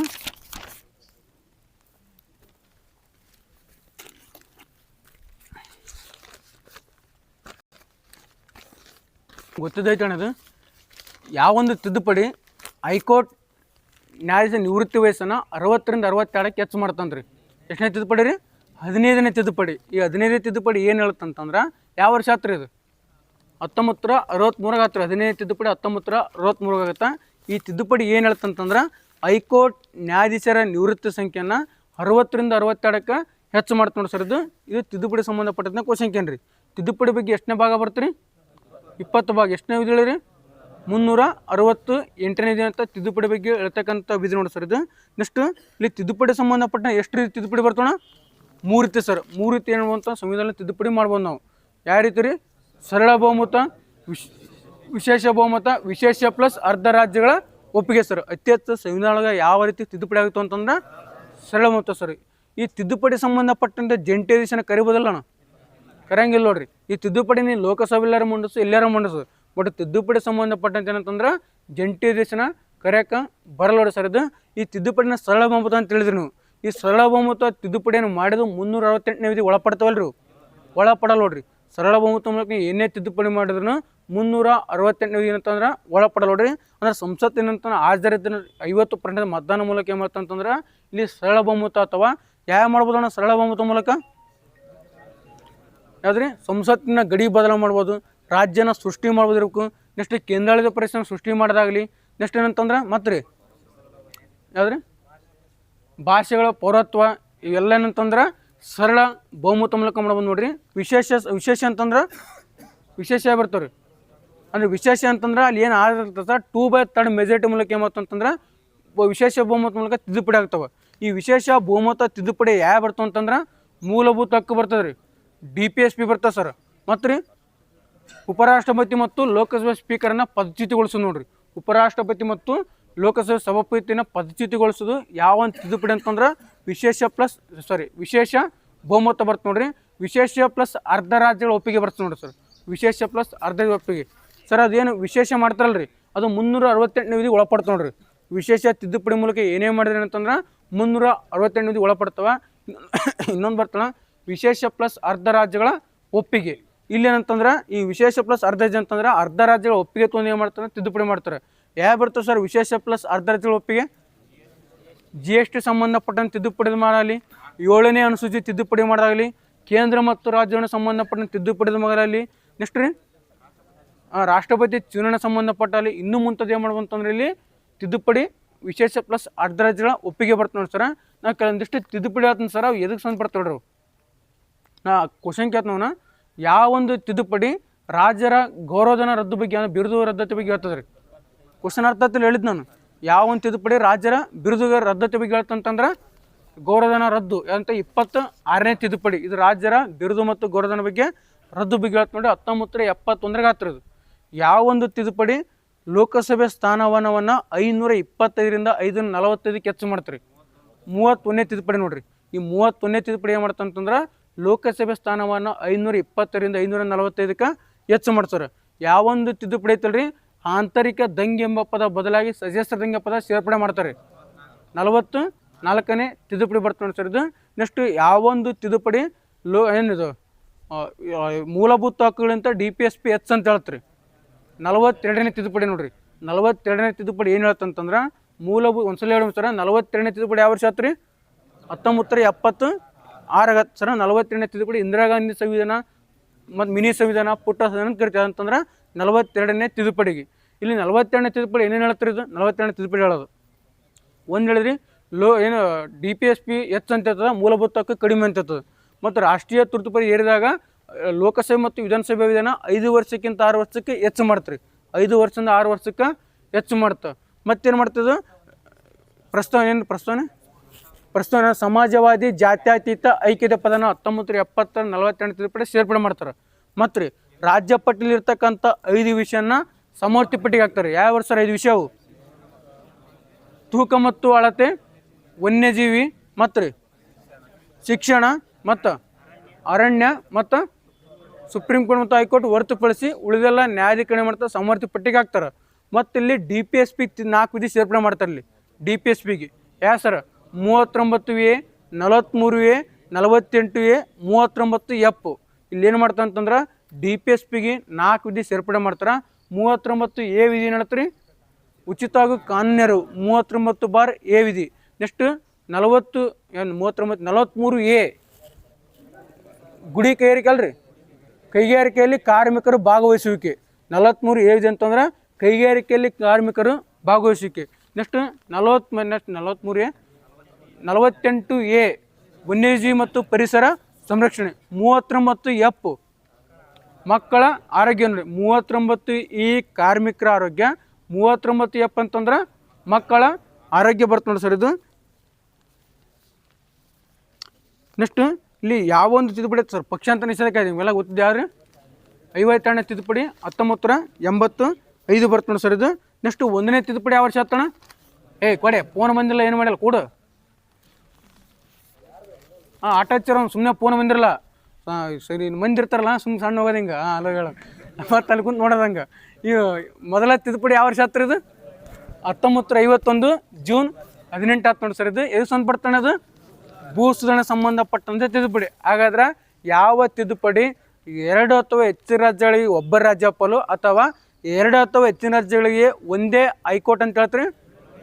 7ನೇ ತಿದ್ದುಪಡಿ. ಅರ್ಥ ಆಯ್ತಿಲ್ರಿ? 2 ಅಥವಾ ಹೆಚ್ಚಿನ ರಾಜ್ಯ ಒಬ್ಬ ರಾಜ್ಯಪಾಲ ಅಥವಾ 2 ಅಥವಾ ಹೆಚ್ಚಿನ ರಾಜ್ಯಗಳು ಒಂದೇ ಹೈಕೋರ್ಟ್ ಅಂತ ಹೇಳಿದಂಥ ತಿದ್ದುಪಡಿ ಅಂತಂದ್ರೆ 7ನೇ ತಿದ್ದುಪಡಿ. ದೇಶೀಯ ರಾಜ್ಯರಿಗೆ ಸಂಬಂಧಪಟ್ಟ ತಿದ್ದುಪಡಿ ಎಷ್ಟು ರೀ? ದೇಶೀಯ ಅಂದ್ರೆ ಇದೇನು ರೀ ಇದು ದೇಶೀಯ ಸಂಸ್ಥಾನ ಅಲ್ರಿ? 7ನೇ ತಿದ್ದುಪಡಿ. ABCD ರಾಜ್ಯ ಇದೆಯಲ್ರಿ 7ನೇ ತಿದ್ದುಪಡಿ ಬರ್ತದೆ ನೋಡಿ ಸರ್ ಇದು. ನೆಕ್ಸ್ಟ್ 10ನೇ ತಿದ್ದುಪಡಿ ಸಂಬಂಧಪಡ್ತಾನ 10ನೇ ತಿದ್ದುಪಡಿ ದೀವ್ ದಮನ್. 10 ಅಂತಂದ್ರೆ ದೀವ್ ದಮನ್. 12 ಗೋವಾ. 14 ಪಾಂಡಿಚೇರಿ. DGP 10 12 14 10 ದೀವ್ ದಮನ್.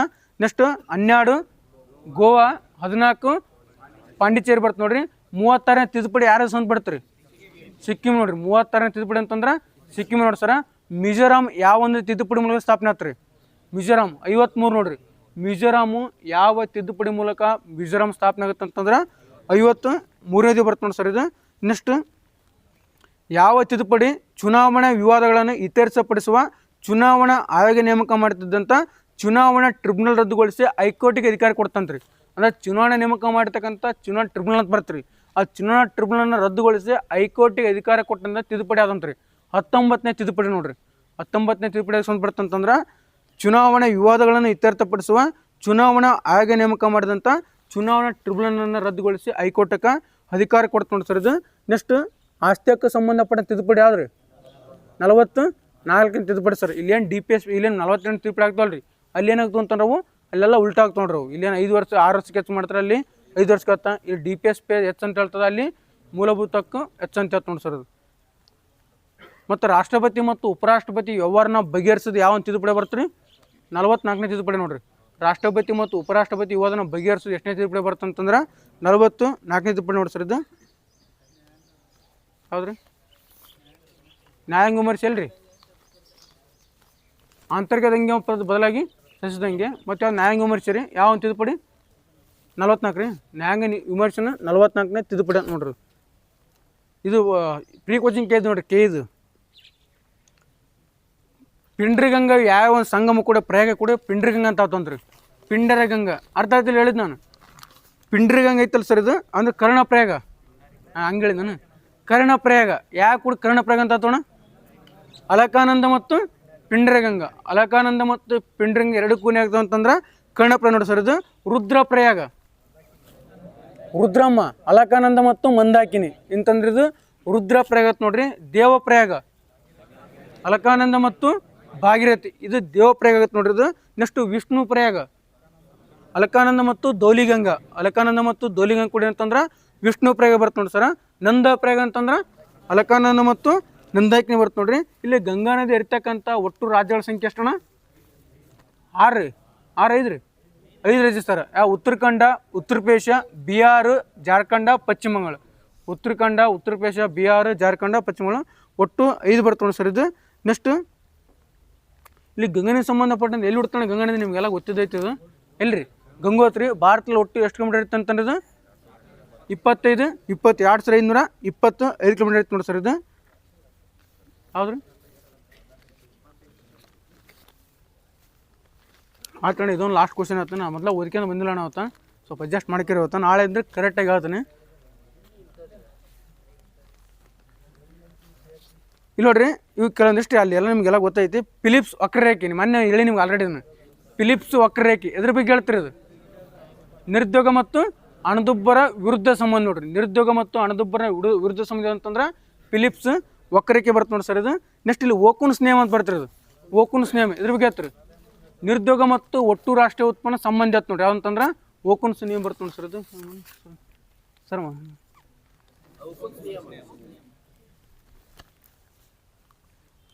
ನಿರುದ್ಯೋಗ ಮತ್ತು ಒಟ್ಟು ರಾಷ್ಟ್ರೀಯ ಉತ್ಪನ್ನ ಸಂಬಂಧ ಅಂತಂದ್ರೆ ಓಕುನ್ಸ್ ನಿಯಮ ಬರುತ್ತೆ ನೋಡ್ರಿ.